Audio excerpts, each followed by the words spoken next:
യോഹന്നാന്റെ സുവിശേഷം 3-ാം അധ്യായത്തിന്റെ 1 മുതലുള്ള വാക്യങ്ങൾ നിക്കോദിമോസിനോട് കർത്താവ് ഇടപെടുമ്പോൾ പുതുതായി ജനിക്കുന്നതിനെ കുറിച്ച് പറയുന്നത് ആത്മാവിനാൽ ജനിച്ചവനൊക്കെയും, അതായത് we are born of the spirit, നമ്മൾ ആത്മാവിൽ ജനിക്കുകയാണ്. ആത്മാവിൽ ജനിച്ചു കഴിയുമ്പോൾ നമ്മൾ ദൈവത്തിന്റെ മക്കളായി തീരുകയാണ്. We become the children of God. When we become the children of God, it is quite natural that we are becoming partakers of His divine nature because we are His children and He is our Father. അത് അനുകരണമല്ല. മഹാത്മാഗാന്ധിയെ അനുകരിക്കുന്ന ആളുകളുണ്ടാകും. അനുകരിക്കാന്ന് പറഞ്ഞു കഴിഞ്ഞാൽ മാറി നിന്ന് നോക്കിയിട്ടൊക്കെ കാണുകയാണ്, ഇല്ല. പക്ഷെ യേശുവിനെ മാറി നിന്ന് നോക്കിക്കണ്ട് നമ്മൾ അനുകരിക്കുകയല്ല. അങ്ങനെ ആർക്കും അനുകരിക്കാൻ പറ്റില്ല. നമുക്ക് യേശുവിനെ അനുകരിക്കാൻ കഴിയുന്നതിന്റെ കാര്യം ഒന്നേ ഉള്ളൂ, because we R his children. അല്ലാതെ വേറെ ഒന്നുമില്ല. അവന്റെ ആ പുത്രത്വം, അവന്റെ മക്കൾ എന്നുള്ള പദവി, അത് വെറും പദവിയല്ല, അത് അനുഭവിക്കുമ്പോൾ നമ്മൾ നാച്ചുറലി അങ്ങനെ ജീവിക്കത്തുള്ളൂ. ആ സ്വഭാവം നമ്മളിലേക്ക് പകർന്നു വരുന്നത് നമുക്ക് മനസ്സിലാക്കാനായിട്ട് കഴിയും. നമ്മുടെ മാനേഴ്സും പോലും അങ്ങനെ ആയിപ്പോവും. എന്റെ മോള് നടക്കുന്നതൊക്കെ കണ്ടിട്ട് ചിലപ്പോൾ പറയുന്നത് അപ്പൻ നടക്കുന്ന പോലെ നടക്കുന്നതെന്ന്. അത് ഞാൻ എങ്ങനെ നടക്കുന്നതെന്ന് നോക്കി അവള് അനുകരിച്ചൊന്നുമല്ല, അത് അതിന്റെ ജീനുകളിൽ അടങ്ങിയിരിക്കുന്നതായ കാര്യമാണ്. ആ മാനറിസം പോലും എന്നതുപോലെ നമ്മൾ ജനനത്താൽ, യേശുവിലൂടെയുള്ള നമ്മുടെ ജനനത്താൽ നമ്മൾ എന്ത് ചെയ്യുകയാണ്? യേശുവിന്റെ സ്വഭാവത്തോട് അല്ലെങ്കിൽ ആ അനുരൂപരാകുവാനായിട്ട് നമുക്ക് ഉള്ള ശക്തി അതിനകത്തുണ്ട്. ആ ശക്തി പുറത്തുനിന്ന് കിട്ടുന്ന ഒരു ശക്തി അല്ല. അത് നമുക്ക് കഴിയുന്നത് എന്തുകൊണ്ടാണെന്ന് ചോദിച്ചു കഴിഞ്ഞാൽ it is just because we are born of God. നമ്മൾ ദൈവത്തിൽ നിന്ന് ജനിച്ചതുകൊണ്ട് മാത്രമേ അങ്ങനെ നമുക്ക് ദൈവം അല്ലെങ്കിൽ ഈ സ്വഭാവം നമ്മിലേക്ക് രൂഢമൂലമാകുവാൻ കഴിയുള്ളൂ. ആ സ്വഭാവം നമ്മൾ ബോധപൂർവമായിട്ട് സ്വീകരിക്കണം, അത് വേറെ കാര്യം. പക്ഷെ അത് പോസിബിളാണ്. എന്റെ മക്കൾക്ക് എന്റെ സ്വഭാവത്തിന്റെ നേരെ വിപരീതമായ നിലയിൽ വേണമെങ്കിൽ ജീവിക്കാം. ഞാൻ പറഞ്ഞ മനസ്സിലാക്കണം. എന്റെ മക്കൾക്ക്, അതുകൊണ്ടാണ് പറയുന്നത് ഇവന്റെ അപ്പൻ ഇങ്ങനെ അല്ലായിരുന്നല്ലോ, ഇവൻ എന്തുവാ, ഇവന്റെ അപ്പനെയെങ്കിലും ഇവനൊന്ന് നോക്കേണ്ടതല്ല എന്നൊക്കെ നമ്മൾ പറയുന്നത് എന്തുകൊണ്ടാണ്? അതായത് വേണമെങ്കിൽ നമുക്ക് അപ്പൻ ജീവിക്കുന്നത് പോലെ അല്ലാതെയും ജീവിക്കാം. പക്ഷേ അപ്പൻ ജീവിക്കുന്നത് പോലെ ജീവിക്കാൻ ഒരു മകന് പ്രയാസമില്ല. ഞാൻ പറഞ്ഞ മനസ്സിലാക്കണം. അതുകൊണ്ട് യേശു ജീവിച്ചതുപോലെ ജീവിക്കാൻ നമുക്ക് കഴിയുന്നതിന്റെ കാരണം നമ്മൾ മാറി നിന്ന് അനുകരിക്കുകയല്ല. പ്രത്യുത എന്താണ്? നമ്മിലേക്ക് അവന്റെ ജീനുകൾ ഒഴുകി വന്നിട്ടുണ്ട്, അവന്റെ ജീവൻ നമ്മളിലേക്ക് ഒഴുകി വന്നിട്ടുണ്ട് എന്ന് നമ്മൾ മനസ്സിലാക്കുക. അതുകൊണ്ടാണ് നമുക്ക് അങ്ങനെ ജീവിക്കാൻ കഴിയുന്നത്. അതുകൊണ്ട് പ്രിയമുള്ളവരെ, ഒന്നാമത് ഞാൻ ഇന്നലെ പറഞ്ഞൊരു കാര്യമുണ്ട്. ഇത് ഏതെങ്കിലും ഒരു പ്രത്യേക വിഭാഗത്തിന് വേണ്ടിയോ അല്ലെങ്കിൽ ഒരു സ്പിരിച്വൽ ജയൻസിന് വേണ്ടിയുള്ള ഒരു ജീവിതമല്ല. അവയാൽ നിങ്ങൾ ലോകത്തിന്റെ മോഹത്താലുള്ള നാശം വിട്ടൊഴിഞ്ഞ് ദിവ്യ സ്വഭാവത്തിന് കൂട്ടാളികളായി തീരുവാൻ ഇടവരുന്നു എന്നാണ് പറയുന്നത്. Because we are born of God, ദൈവത്തിൽ നിന്ന് ജനിച്ചവരായതുകൊണ്ട് നമുക്ക് അതിനുള്ള ശക്തി ഉള്ളടങ്ങിയിട്ടുണ്ട്. അത് അനുകരണമല്ല. എന്റെ വീട്ടിലൊരു പൂച്ചക്കുഞ്ഞുണ്ടായാൽ ആ പൂച്ചക്കുഞ്ഞ് ചിലപ്പോൾ പെട്ടെന്ന് നടക്കാൻ തുടങ്ങും. നടക്കുമ്പോൾ പക്ഷെ അത് നടക്കുന്നത് 4 കാലയിലാണ്. എന്തുകൊണ്ടാണ്? അത് എന്റെ കൊച്ചല്ല. എന്റെ വീട്ടിൽ ജനിച്ചാലും എന്റെ കൊച്ചല്ല. ഞാൻ പറയാണെന്ന് വെച്ചു, എടാ എന്റെ വീട്ടിൽ ജനിച്ചിട്ട് ഈ പൂച്ച 4 കാലം നടക്കുന്നു, അതൊക്കെ പരിപാടിയാണ്. ഞാൻ 2 കാലം നടക്കുകയാണെങ്കിൽ ഈ പൂച്ചക്കുഞ്ഞ് 2 കാലം നടക്കണമെന്ന് നിർബന്ധം പിടിച്ചാൽ വല്ലതും നടക്കും? ഇല്ല. നമ്മൾ ട്രെയിൻ ചെയ്താൽ ചിലപ്പം 2-3 സ്റ്റെപ്പൊക്കെ വെച്ചെന്നിരിക്കും. പക്ഷെ എലിയെ കാണുമ്പോൾ 4 കാലം താഴെ വരും. ഇതുപോലെ ക്രിസ്തീയ ജീവിതം അനുകരിക്കാൻ കഴിയുന്ന ഒരു ജീവിതമല്ല. അതുകൊണ്ട് ഞാൻ പറയുന്നത് അനുകരണമല്ല, ഇത് അനുഭവമാണ്.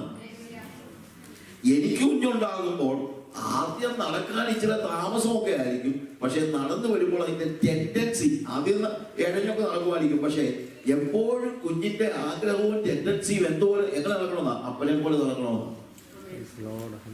അങ്ങനെ നടക്കാനുള്ള ശക്തി അതിലുള്ളത് മറ്റൊന്നും കൊണ്ടല്ല, അതിന്റെ ജന്മം കൊണ്ടാണ്. ഈ ജനനമാണ് വ്യത്യാസം ഉണ്ടാക്കുന്നത്. അതുകൊണ്ട് വീണ്ടും ജനിക്കാത്ത ഒരു വ്യക്തിക്ക് ഒരിക്കലും യേശു ക്രിസ്തു ജീവിച്ച പോലെ ജീവിക്കാൻ പറ്റില്ല. ഇത് അനുകരിക്കാൻ പറ്റുന്ന ഒരു ജീവിതമല്ല. അത് പൂച്ച 2 കാലം നടക്കാൻ പരിശ്രമിക്കുന്നത് പോലെ ഉള്ളൂ. വീണ്ടും ജനിക്കാത്ത ഒരു വ്യക്തി യേശു ജീവിച്ച പോലെ ജീവിക്കാൻ പരിശ്രമിക്കുന്നത്. അതുകൊണ്ട് നമ്മൾ പറയുന്നത് ഇത് നടക്കത്തില്ല എന്ന്. സ്വാഭാവികമായ നിലയിൽ ഇത് നടക്കത്തില്ല. പക്ഷേ if you are truly born of God, then you have the power to live like Jesus. യേശുവിൽ നിന്ന് നമ്മൾ ജനിച്ചിരിക്കുന്നുവെങ്കിൽ അവൻ നടന്നതുപോലെ, അപ്പൻ നടക്കുന്നത് പോലെ മക്കൾക്ക് നടക്കാൻ കഴിയും. അതിന് സംശയമില്ല. നമ്മൾ ഇന്നലെ കണ്ട കാര്യത്തിൽ ആദ്യം പറഞ്ഞ കാര്യം ഇതാണ്. നമുക്ക് അല്ലെങ്കിൽ അപ്പോസ്തലന്മാർക്കുണ്ടായിരുന്ന, ദേവദാസനെ ഓർമ്മിച്ചല്ലോ, the same faith. അവിടെ പറയുന്ന കാര്യം, we can be partakers of his divine nature because we have the equal faith as the apostles had, a faith of equal standing. ഒന്നാമത്തെ വാക്യത്തിൽ തന്നെ നമ്മൾ കണ്ടത് അതാണ്, ഇന്നലെ കണ്ടതാണ്. അവിടെ പറയുന്നത് അപ്പോസ്തലൻ അവിടെ പറയുന്ന വാക്യത്തിന്റെ എ ഫെയ്ത്ത് ഓഫ്, അതേ വിലയേറിയ വിശ്വാസം, യേശുക്രിസ്തുവിന്റെ നീതിയാൽ ഞങ്ങൾക്ക് ലഭിച്ചതുപോലെയുള്ള അതേ വിലയേറിയ വിശ്വാസം ലഭിച്ചവർക്ക് എഴുതുന്നത്. സെയിം ഫെയ്ത്ത്, വ്യത്യാസമില്ല. അതായത് യേശുക്രിസ്തുവിനോട് ചേർന്ന് ജീവിക്കുവാൻ പത്രോസിന് കഴിഞ്ഞാൽ, പൗലോസിന് കഴിഞ്ഞാൽ, അതിന്റെ അർത്ഥം അത് നമുക്കും കഴിയും എന്ന് തന്നെയാണ്. ഞാനല്ല പത്രോസാണോ, ഞാനല്ല പൗലോസാണോ ആരും ചോദിക്കരുത്. നമ്മൾ അവരിൽ നിന്ന് ഒട്ടും വ്യത്യസ്തരല്ല. കാരണം we have the same faith, faith of the equal. അവിടെ എഴുതിയിരിക്കുന്ന വാക്കുകൾ, faith of equal standing, അതേ വിലയേറിയ വിശ്വാസം ലഭിച്ചവർക്ക് എഴുതുന്നത്. അത് തന്നെയല്ല, നമുക്ക് ഓരോരോ കാര്യങ്ങൾ, വലിയ പ്രോമിസസ് അല്ലെങ്കിൽ പ്രിവിലേജസ് ഒത്തിരി ഉണ്ട് നമുക്ക്. ബിക്കോസ് വേഴ്സ് 2 വായിക്കുമ്പോഴത്തേക്ക് അവിടെ കാണുന്നത് ദൈവത്തിന്റെ, നമ്മുടെ കർത്താവായ യേശുക്രിസ്തുവിന്റെ പരിജ്ഞാനത്തിൽ. So we have the knowledge of God and Savior Jesus Christ. Knowledge നമുക്കുണ്ട്. We have the knowledge of Jesus. We can know Jesus. നമുക്ക് യേശുവിനെ അത് ഞാൻ പറഞ്ഞല്ലോ, അറിവെന്ന് പറയുന്നത് പല രീതിയിലുള്ള അറിവുണ്ട്. ഇതിനെക്കുറിച്ച് വിശദമാക്കാൻ സമയത്തിന്റെ പരിമിതിയുണ്ട്. എങ്കിലും നമ്മൾ അക്വയർഡ് നോളജ് ഉണ്ട്, നമ്മൾ പഠിച്ചു വെച്ചതായ നോളജ് ഉണ്ട്. അക്വയർഡ് നോളജ് നമുക്ക് ഓൾറെഡി കിട്ടിയിട്ടുള്ളതായിട്ടുള്ള, അല്ലെങ്കിൽ സൊസൈറ്റിയിൽ, നമുക്ക് സമൂഹത്തിൽ, അല്ലെങ്കിൽ നമ്മൾ മറ്റുള്ളവരൊക്കെ പഠിച്ചതിൽ നിന്ന് നമ്മൾ കുറച്ചുകൂടെ അതിനകത്ത് ആഡ് ചെയ്യുന്നുള്ളൂ അക്വയർഡ് നോളജ് ഉള്ളത്. പക്ഷെ ഇത് അക്വയർഡ് നോളജ് അല്ല, ഇത് വായിച്ചുള്ള അറിവല്ല. യേശുവിനെ കുറിച്ച് വായിച്ചുള്ള അറിവ് കൊണ്ട് മാത്രം കാര്യമില്ല. ഇത് എക്സ്പീരിയൻഷ്യൽ നോളജ് ആണ്. നമ്മൾ എക്സ്പീരിയൻസ് ചെയ്യുന്നുണ്ട്. We experience Jesus. യേശുവിനെ നമ്മൾ അനുഭവിച്ചറിയണം. യേശുവിനെ കുറിച്ച് നമുക്ക് പല കാര്യങ്ങൾ അറിയാമായിരിക്കും, അതുകൊണ്ട് മാത്രം കാര്യമില്ല. യേശുവിനെ കുറിച്ച് അറിയണ്ടെന്ന് ഞാൻ പറയുന്നില്ല. പക്ഷേ യേശുവിനെ കുറിച്ച് അറിയുന്നതും യേശുവിനെ അറിയുന്നതും രണ്ടാണ്. ഞാൻ യേശുവിനെ കുറിച്ച് അറിയുന്നവൻ മാത്രമല്ല, ഞാൻ യേശുവിനെ അറിയുന്നവനാണ്. യേശുവിനെ അറിയുന്നവൻ എന്നെ കുറിച്ച്, അല്ലെങ്കിൽ ആ ഇന്റിമേറ്റ് റിലേഷൻഷിപ്പ് കൊണ്ടുണ്ടാകുന്ന, ആ ബന്ധം കൊണ്ടുണ്ടാകുന്ന, ആ പിതൃപുത്ര ബന്ധം, അല്ലെങ്കിൽ അപ്പനും മകനും, എന്റെ മകൻ എന്നെ അറിയുന്നത് പറഞ്ഞു കേട്ടല്ല. അയലോക്കക്കാർ പറയുന്ന അനുസരിച്ചോ, എന്നെ കുറിച്ച് ആരെങ്കിലും പുസ്തകം എഴുതിയാൽ അത് വായിച്ചൊന്നുമല്ലല്ലോ എന്റെ മക്കൾ എന്നെ അറിയുന്നത്. ആ അനുഭവിച്ചുള്ള അറിവ്, ആ ദൈവത്തിന്റെ പരിജ്ഞാനം, the knowledge of God and Savior Jesus Christ.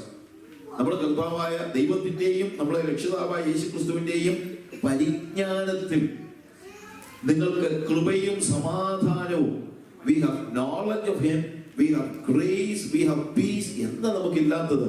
അതിനുശേഷം 3-ാം വാക്യത്തിൽ നമ്മൾ വായിക്കുന്നത് തന്റെ മഹത്വത്തിലേക്കും വീര്യത്തിലേക്കും, രണ്ട് രീതിയിലും പറയാം. തന്റെ മഹത്വത്താലും വീര്യത്താലും നമ്മെ വിളിച്ചവന്റെ പരിജ്ഞാനത്താൽ, അഥവാ തന്റെ മഹത്വത്തിലേക്കും വീര്യത്തിലേക്കും, അത് കുറച്ചുകൂടെ കൃത്യമായിട്ട് നമുക്ക് പറയാം. തന്റെ മഹത്വത്തിലേക്ക്, we are called unto his glory and his excellence. ഈ ഒരു തിരിച്ചറിവൊക്കെ ഉണ്ടായി നമുക്ക് മനസ്സിലാക്കണം എന്തിനാണ് നമ്മളെ വിളിച്ചെന്നുള്ളത്. നിങ്ങളെ ജോലിക്ക് വിളിച്ചാൽ പോലും നിങ്ങൾക്കറിയാമല്ലോ എന്തിനാ നിങ്ങളെ, ആരും വെറുതെ നിങ്ങളെ ഒരു കമ്പനിയിലോ അല്ലെങ്കിൽ ഒരു ഹോസ്പിറ്റലിലോ അല്ലെങ്കിൽ മറ്റുള്ളതോ നിങ്ങളെ വെറുതെ അങ്ങ് ജോലിക്കൊക്കെ എടുക്കുകയല്ലോ. വിളിച്ചപ്പോൾ ഒരു ലക്ഷ്യം ഉണ്ടാകും.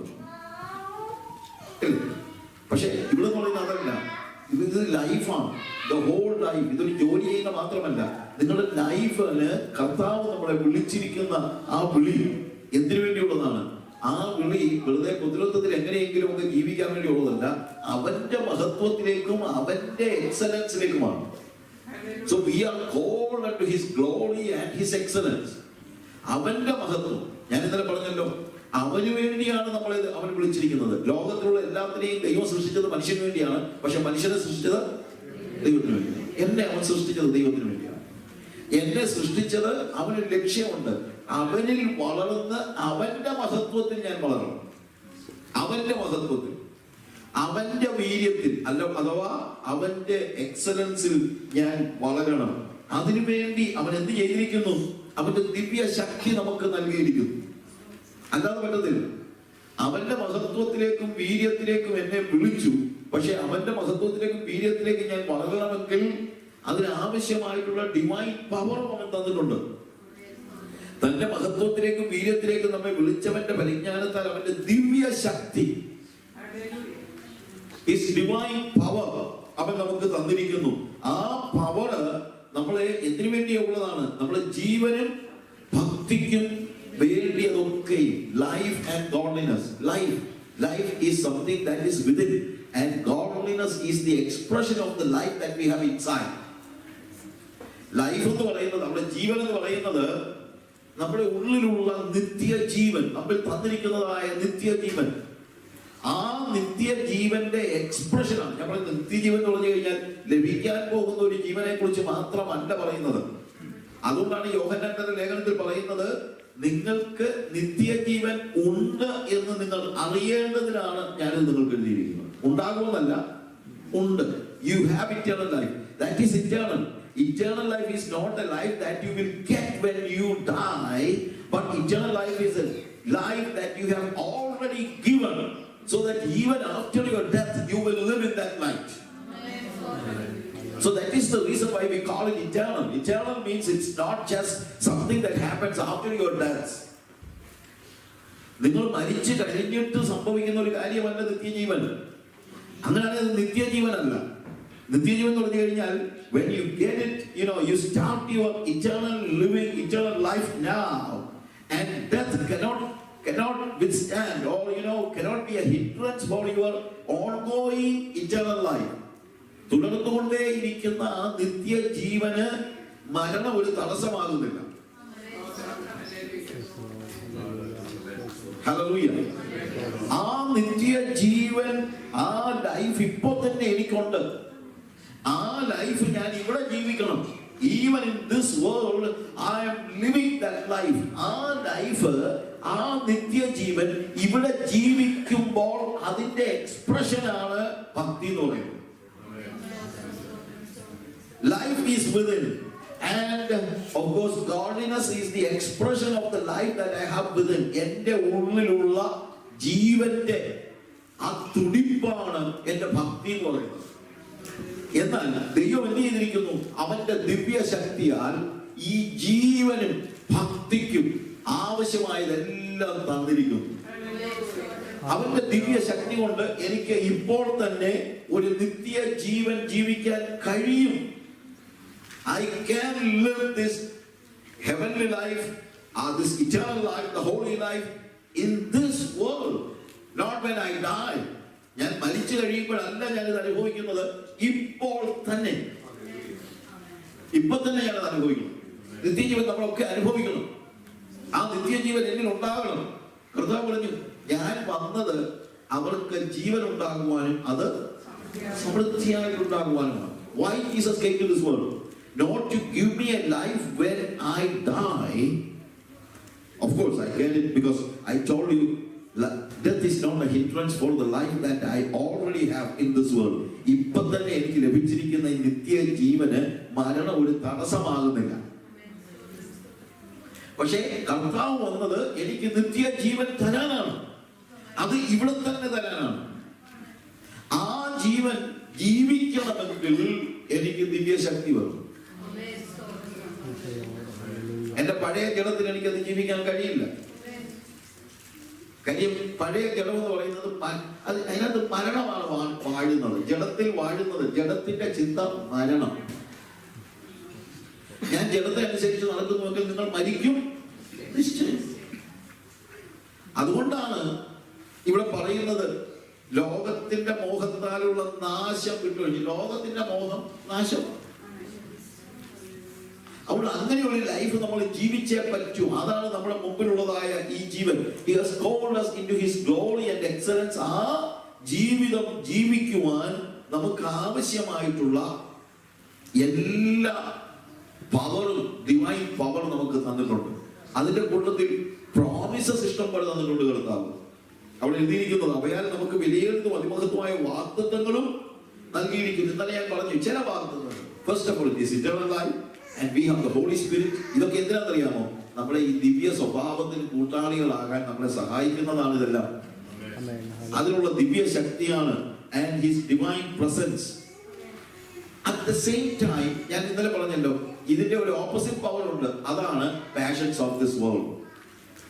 നിങ്ങൾ ലോകത്താലുള്ള മോഹം അല്ലെങ്കിൽ ലോകത്തിൽ മോഹം അവയാൽ നമ്മൾ എന്ത് ചെയ്യുന്നു? എഴുതിയിരിക്കുന്ന having escaped the corruption that is the world through lust ദുർമോഹങ്ങൾ. ലോകത്തിന്റെ മോഹം, ആഗ്രഹം വേറെ, മോഹം വേറെ. ആഗ്രഹം നമുക്കെല്ലാം ഉണ്ട്. ഇപ്പൊ വിശക്കുമ്പം ഭക്ഷണം കഴിക്കണമെന്ന് ആഗ്രഹം ഉണ്ടാക്കുന്നത് അത് ലസ്റ്റ് അല്ല. ലസ്റ്റ് അല്ല. പക്ഷേ ഗ്ലട്ടണി എന്ന് പറയുന്നത് വിശക്കുമ്പോൾ ഭക്ഷണം കഴിക്കുന്ന നല്ല കാര്യമാണ്. പക്ഷെ ഗ്ലട്ടണി നമ്മൾ പറയുമല്ലോ, തീറ്റ ഭ്രാന്ത് എന്ന് പറയാൻ മലയാളത്തിൽ ട്രാൻസ്ലേറ്റ് ചെയ്യാൻ പറ്റിയത്, അത് മാറും. അത് ലസ്റ്റാണ്. കാണുന്നതെല്ലാം വേണമെന്നുള്ള മോഹം, കൺമോഹം, ജഡമോഹം, ജീവനത്തിന്റെ പ്രതാപം. ഇതൊക്കെ പിതാവിൽ നിന്നല്ല, ഇതൊക്കെ ലോകത്തിൽ നിന്നുള്ളതാണ്. അതിന്റെ അന്ത്യം നാശമാണ്. അത് കറപ്ഷനാണ്. ആ കറപ്ഷൻ ഇല്ലാതാകണമെങ്കിൽ ഈ ലോകത്തിൽ മോഹം വിട്ടൊഴിഞ്ഞ് നിങ്ങൾ എന്ത് ചെയ്യണം? ദിവ്യ സ്വഭാവത്തിന് കൂട്ടാളികളായി തീരണം എന്നുള്ളതാണ്. ഇതാണ് ഇന്നലെ ഞാൻ പറഞ്ഞു നിർത്തിയതായ കാര്യം. ഇന്ന് നമ്മൾ വീണ്ടും അതിൽ നിന്ന് മുന്നോട്ട് പോവുകയാണ്. മുന്നോട്ട് പോകുമ്പോഴത്തേക്ക് ഇന്നും നാളെയുമായിട്ട് ഞാൻ പറയാൻ ഉദ്ദേശിക്കുന്നത് ഈ ഡിവൈൻ നേച്ചർ, യേശുവിന്റെ nature. Divine nature is the nature of Jesus. അതെന്താണെന്ന് നമ്മളൊന്ന് മനസ്സിലാക്കുക. അത് പ്രാക്ടീസ് ചെയ്ത ആളുകൾ പഴയ നിയമത്തിലും പുതിയ നിയമത്തിലും ഒക്കെ ഉണ്ട്. അതെല്ലാം കൂടെ പറയാനായിട്ട് നമുക്ക് പറ്റില്ല. പക്ഷെ സാന്ദർഭികമായി പറയാൻ പറ്റുന്ന കാര്യങ്ങളൊക്കെ ഞാൻ അതിനോട് ചേർന്ന് ചിലപ്പോൾ ചില ഓൾഡ് ടെസ്റ്റമെന്റ്, ന്യൂ ടെസ്റ്റമെന്റ് ഉദാഹരണങ്ങൾ പറയും. പക്ഷെ I M concentrating on the nature of Jesus. യേശുവിന്റെ സ്വഭാവം, യേശുവിന്റെ നേച്ചർ. സ്വഭാവം എന്നുള്ളൊരു പ്രകൃതം. സ്വഭാവം എന്ന് പറയുമ്പോഴത്തേക്ക് ക്യാരക്ടർ എന്ന് പറയുന്നതിനേക്കാൾ അവന്റെ പ്രകൃതം തന്നെ നമ്മൾ ആലോചിച്ചു കഴിഞ്ഞാൽ അതിനോട് നമ്മൾ ഏകീഭവിക്കുകയാണ്. നമ്മൾ പാർട്ടേക്കേഴ്സ് ആവുകയാണ്. ഞാൻ പറഞ്ഞല്ലോ, പാർട്ടേക്കേഴ്സ് ആകുന്നത് എങ്ങനെയാണ്? Through our new birth. നമ്മുടെ പുതുജനനത്താൽ നമ്മൾ യേശുവിന്റെ സ്വഭാവത്തോട്, പ്രകൃതത്തോട് പാർട്ടേക്കേഴ്സ് ആവുകയാണ്. നമ്മൾ ബോധപൂർവമായിട്ട് അതിൽ നിലനിൽക്കണം. അതിന്റെ ഒന്നാമത്തെ കാരണം, ഇത്രയും നാള് നമ്മൾ നിലനിന്നത്, നമ്മൾ നടന്നതൊക്കെ ഈ ലോകത്തിൻ മോഹത്തിൽ പെട്ടുപോയതുകൊണ്ടായിരുന്നു. അതിനെ വിട്ടൊഴിഞ്ഞാൽ മാത്രമേ നമുക്ക് എന്ത് ചെയ്യാൻ പറ്റുള്ളൂ? യേശു ക്രിസ്തുവിന്റെ സ്വഭാവത്തോട് അനുരൂപതയിൽ ജീവിക്കാനായിട്ട്, അതിന്റെ പാർട്ടേക്കേഴ്സ് ആകാനായിട്ട് കഴിയുള്ളൂ. പാർട്ടേക്കേഴ്സ് ആകാൻ നമുക്ക് പോസിബിലിറ്റി ഉണ്ട്. It is quite possible that we can live a life that is very much like or യേശു ക്രിസ്തുവിന്റെ ജീവിതത്തിനോട് ഏറ്റവും അനുയോജ്യമായ ഒരു ജീവിതം ജീവിക്കാനുള്ള ശക്തി നമ്മളിൽ ഉണ്ട്. പക്ഷെ ആ ജീവിതം നമ്മൾ ജീവിക്കണം. അത് നമ്മുടെ ചോയ്സാണ്. അതുകൊണ്ട് അവന്റെ നേച്ചറിനെ കുറിച്ച് ചില കാര്യങ്ങൾ ഞാൻ ഒന്ന് പറയാനായിട്ട് ഉദ്ദേശിക്കുന്നുണ്ട്. ആ കാര്യങ്ങൾ നമ്മൾ വായിക്കുമ്പോൾ അതൊക്കെ നമ്മുടെ ജീവിതം, ഞാൻ പറഞ്ഞല്ലോ, ഇതൊക്കെ പഠിച്ചേച്ച് പോകാൻ വേണ്ടി മാത്രമല്ല, ഇത് എന്റെ ജീവിതത്തിൽ എത്രത്തോളം പ്രാവർത്തികമാണെന്ന് ഞാൻ ഇന്ന് ആലോചിക്കണം. അങ്ങനെ ആക്കണം. അതിനുവേണ്ടി തീരുമാനമെടുക്കണം. അതിനുള്ള ദിവ്യ ശക്തി നിങ്ങളിൽ കർത്താവ് നൽകിയിട്ടുണ്ട്. അപ്പോൾ ഈ ജീവിതം ഒരു യൂട്ടോപ്പിയൻ ജീവിതമല്ല, അല്ലെങ്കിൽ ആർക്കും ചെന്നെത്താൻ പറ്റാത്തതായ ഒരു സാങ്കല്പിക ജീവിതമല്ല. ഇത് പ്രായോഗിക ജീവിതമാണ് എന്നുള്ളത് നമ്മൾ മനസ്സിലാക്കണം. അപ്പൊ അതിനകത്ത് ഞാൻ the nature of Jesus in incarnation and in his life, അവന്റെ ജഡാവതരണത്തിൽ അല്ലെങ്കിൽ അവന്റെ ശരീരധാരണത്തിൽ അവൻ ഭൂമിയിലേക്ക് വന്നത് മുതൽ അവന്റെ ജീവിതത്തിന്റെ ഓരോ മണ്ഡലങ്ങളിലും, അവനൊരു ചെറിയ പൈതലായിരുന്നപ്പോൾ, അവനൊരു ടീനേജർ ആയിരുന്നപ്പോൾ, അവനൊരു യൂത്ത് ആയിരുന്നപ്പോൾ അവന്റെ നേച്ചർ എന്തായിരുന്നു? അവന്റെ മിനിസ്ട്രിയിൽ അവന്റെ നേച്ചർ എന്തായിരുന്നു? അവന്റെ ഡെത്ത്, മരണത്തിൽ അവന്റെ നേച്ചർ എന്തായിരുന്നു? അവൻ ഉയർത്തെഴുന്നേറ്റ് കഴിഞ്ഞപ്പോൾ അവന്റെ നേച്ചർ എന്തായിരുന്നു? ഇതെല്ലാം കൂടെ പഠിക്കാൻ പറ്റുമെന്ന് എനിക്കറിയില്ല. പക്ഷെ അതിനോട് ചേർന്ന് ഞാൻ ചില കാര്യങ്ങൾ ഇങ്ങനെ പറയുക. അപ്പൊ ഇതൊക്കെ പറയുന്നതെന്ന് ചോദിച്ചു കഴിഞ്ഞാൽ ഇത് നമുക്കെല്ലാം പ്രസക്തമാണ്. അവന്റെ ശരീരധാരണത്തിൽ അവൻ ഭൂമിയിലേക്ക് വന്നപ്പോൾ അവന്റെ നേച്ചർ എന്താണെന്ന് വേദപുസ്തകം പഠിപ്പിക്കുന്നുണ്ട്. അതായിരിക്കണം ഭൂമിയിൽ നമ്മൾ ജീവിക്കുമ്പോൾ നമ്മുടെ ഭാവം. അവന്റെ ലൈഫിൽ when he was a small child, അവിടെ തൊട്ടേ നമുക്ക് തുടങ്ങിയാലേ പറ്റുള്ളൂ. ഒരു കുഞ്ഞായിരുന്നപ്പോൾ യേശു എങ്ങനെയുള്ള വ്യക്തിയായിരുന്നു? ജലാവതരണത്തെ കുറിച്ചാണ് ഞാൻ ഇൻകാർണേഷൻ ആദ്യം പറയേണ്ടത്. പക്ഷെ ഇൻകാർണേഷനെ കുറിച്ച് ഞാൻ പറഞ്ഞു പോകുന്നതിന് മുമ്പ് ഞാൻ ഈ കുഞ്ഞുങ്ങളൊക്കെ ഉണ്ടല്ലോ, ഈ കുഞ്ഞുങ്ങളൊക്കെ ഇത് പഠിക്കണം. യേശു എങ്ങനെ ജീവിച്ചോ അതുപോലെ കുഞ്ഞുങ്ങള് ഈ കുഞ്ഞായിരിക്കുമ്പോൾ യേശു എങ്ങനെ ജീവിച്ചോ അങ്ങനെ വേണം കുഞ്ഞുങ്ങൾ ജീവിക്കാൻ. ഞാൻ പറഞ്ഞു മനസ്സിലായോ? കുഞ്ഞുങ്ങളൊക്കെ ഇവിടെ ഉണ്ടോ പിള്ളേരെ? You are here? Okay? Yeah. I'm going to tell you how the child Jesus was living in this world so that he can live a life like that. അത് പിള്ളേർക്ക് പറ്റിയില്ലെങ്കിൽ അപ്പനും അമ്മയും അങ്ങനെ പഠിപ്പിക്കണം. അതും കൂടെ നിങ്ങൾ ഓർക്കണം. യേശുവിന്റെ ജനനത്തെ കുറിച്ച് പറയുമ്പോൾ മുതലുള്ള കാര്യങ്ങൾ നമ്മൾ വായിച്ചു നോക്കുമ്പോഴത്തേക്ക് നമുക്കിവിടെ കാണാൻ കഴിയുന്ന ഓരോ കാര്യങ്ങളും. ഇപ്പൊ നമ്മൾ ലൂക്കോസിന്റെ സുവിശേഷം 2-ാം അധ്യായത്തിന്റെ 40-ാമത്തെ വാക്യം, Luke chapter 2 verse 40 അവിടെ കാണുന്നത്, and the child grew and became strong, filled with wisdom, and the favor of God was upon him. പൈതൽ വളർന്നു, ജ്ഞാനം നിറഞ്ഞു, ആത്മാവിൽ ബലപ്പെട്ടു വന്നു, ദൈവകൃപയും അവനോട് കൂടെ ഉണ്ടായിരുന്നു. നമുക്ക് ഒരു കുഞ്ഞ് വളരേണ്ടത് എങ്ങനെയാണെന്ന് എത്ര ക്ലാരിറ്റിയിൽ കർത്താവ് പഠിപ്പിച്ചിരിക്കുന്നു. ദൈവത്തിന്റെ വചനം ഇങ്ങനെ വേണം നമ്മുടെ കുഞ്ഞുങ്ങൾ വളരാൻ. പൈതൽ വളർന്നു, that means അവരുടെ ഫിസിക്കൽ ഗ്രോത്ത് നമ്മൾ നോക്കണം. അതൊക്കെ നമ്മൾ നോക്കുന്നുള്ളൂ, നമുക്കറിയാം. അത് പ്രത്യേകിച്ച് പഠിപ്പിച്ചില്ലെങ്കിലും ഇപ്പൊ അതാ നമ്മൾ ഏറ്റവും കൂടുതൽ പഠിപ്പിക്കുന്നത്, അല്ലേ? പൈതൽ വളർന്നു. Physical growth is so important. We need to take care of the children. Physical growth, അവരുടെ ശാരീരികമാണ്. പൈതൽ വളർന്നു. പക്ഷെ അതായത് ഹോളിസ്റ്റിക് ആയിട്ടുള്ള എല്ലാ രീതിയിലുള്ള ഒരു വളർച്ച അത്യാവശ്യമാണ് കുഞ്ഞുങ്ങൾക്ക്. സോ പൈതൽ വളർന്നു, ജ്ഞാനം നിറഞ്ഞു. അതിന്റെ first it is the growth in the body. And ജ്ഞാനം നിറഞ്ഞു എന്ന് പറയുന്നത് it speaks about the soul. ദേഹി, അപ്പൊ ദേഹം വളരണം.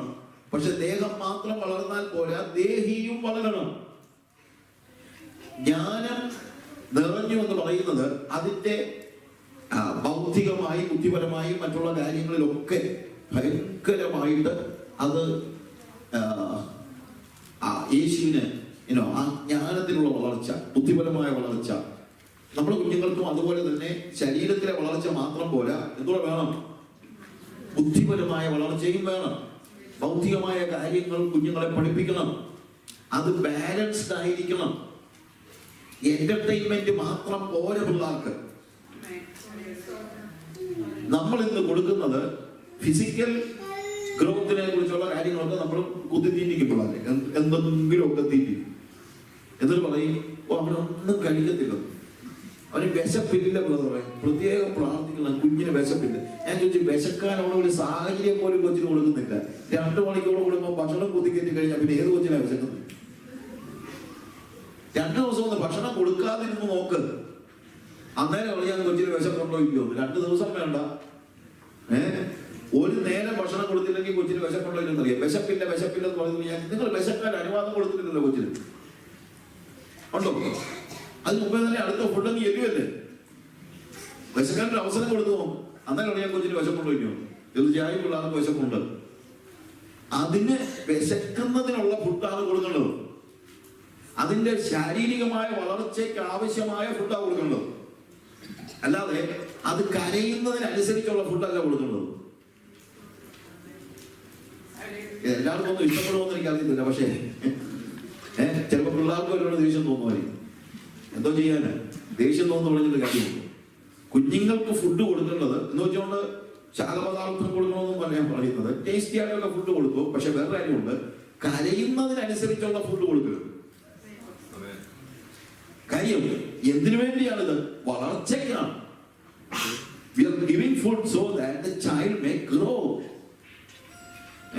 The child അതിനുള്ള ഫുഡ് കൊടുക്കണം. ഇതൊക്കെയാണോ യേശു ക്രിസ്തുവിന്റെ സ്വഭാവത്തോടുള്ള ഉണ്ടെങ്കിൽ അവന്റെ ഭാവവും നിങ്ങൾ ഒരു പക്ഷേ ചോദിച്ചേക്കാം. യെസ്, ഇതെല്ലാം ഇതിനകത്തുള്ള കാര്യമാണ്. The child should grow like that. The child should grow. അതിന്റെ ഫിസിക്കൽ ഗ്രോത്ത്, അതിന് ആവശ്യമുള്ള ഫുഡ് കൊടുക്കണം. അത് നിങ്ങൾ കരുതണം. കുഞ്ഞുങ്ങൾ പോയി കരുതാൻ പറ്റത്തില്ല. നിങ്ങൾ കരുതണം, കൊടുക്കണം. അതിന്റെ വളർച്ചയെ കുറിച്ച് നിങ്ങൾക്കൊരു ധാരണ ഉണ്ടായിരിക്കണം. കരച്ചിലൊരു ലാംഗ്വേജ് ആകാൻ സമ്മതിക്കരുത്.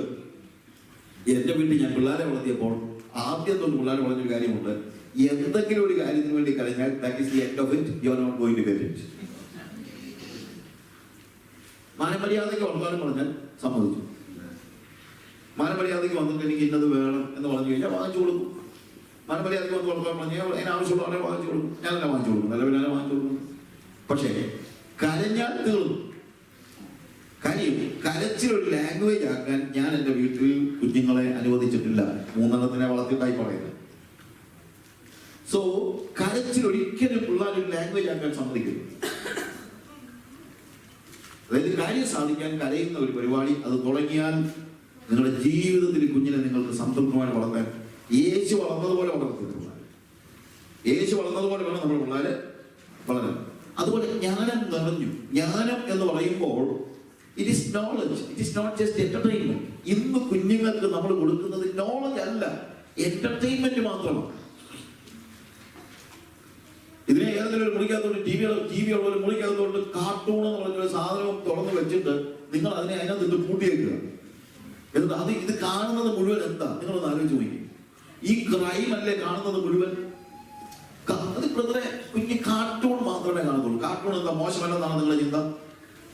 ഈ കാർട്ടൂണിനകത്ത് എല്ലാം എന്താണ്? വെടിയും പുകയെ വലിയ മുഴുവൻ. ഒന്ന്. രണ്ടാമത്തെ ഒരു കാര്യം, ഇത് മുഴുവൻ മെഷീൻസ് ആണ്. ഇന്നത്തെ കാർട്ടൂണിന്റെ കഥാപാത്രങ്ങളുടെ പ്രശ്നം എന്ന് ചോദിച്ചു കഴിഞ്ഞാൽ even cartoon characters are machines. പിള്ളേർ നടക്കുന്നത് ഇങ്ങനെ കാര്യം എന്താ ഞാൻ ഇങ്ങനെ നടക്കുന്നത് എന്താ ചോദിച്ചോ? കാർട്ടൂണിനകത്ത് ഈ മെഷീന്റെ റോബോട്ട്സ് നടക്കുന്നത് പോലെയാ ഇപ്പോഴത്തെ പിള്ളേർ നടക്കുന്നത്. ഇവൻ ഇതേ കണ്ടിട്ടുള്ളൂ.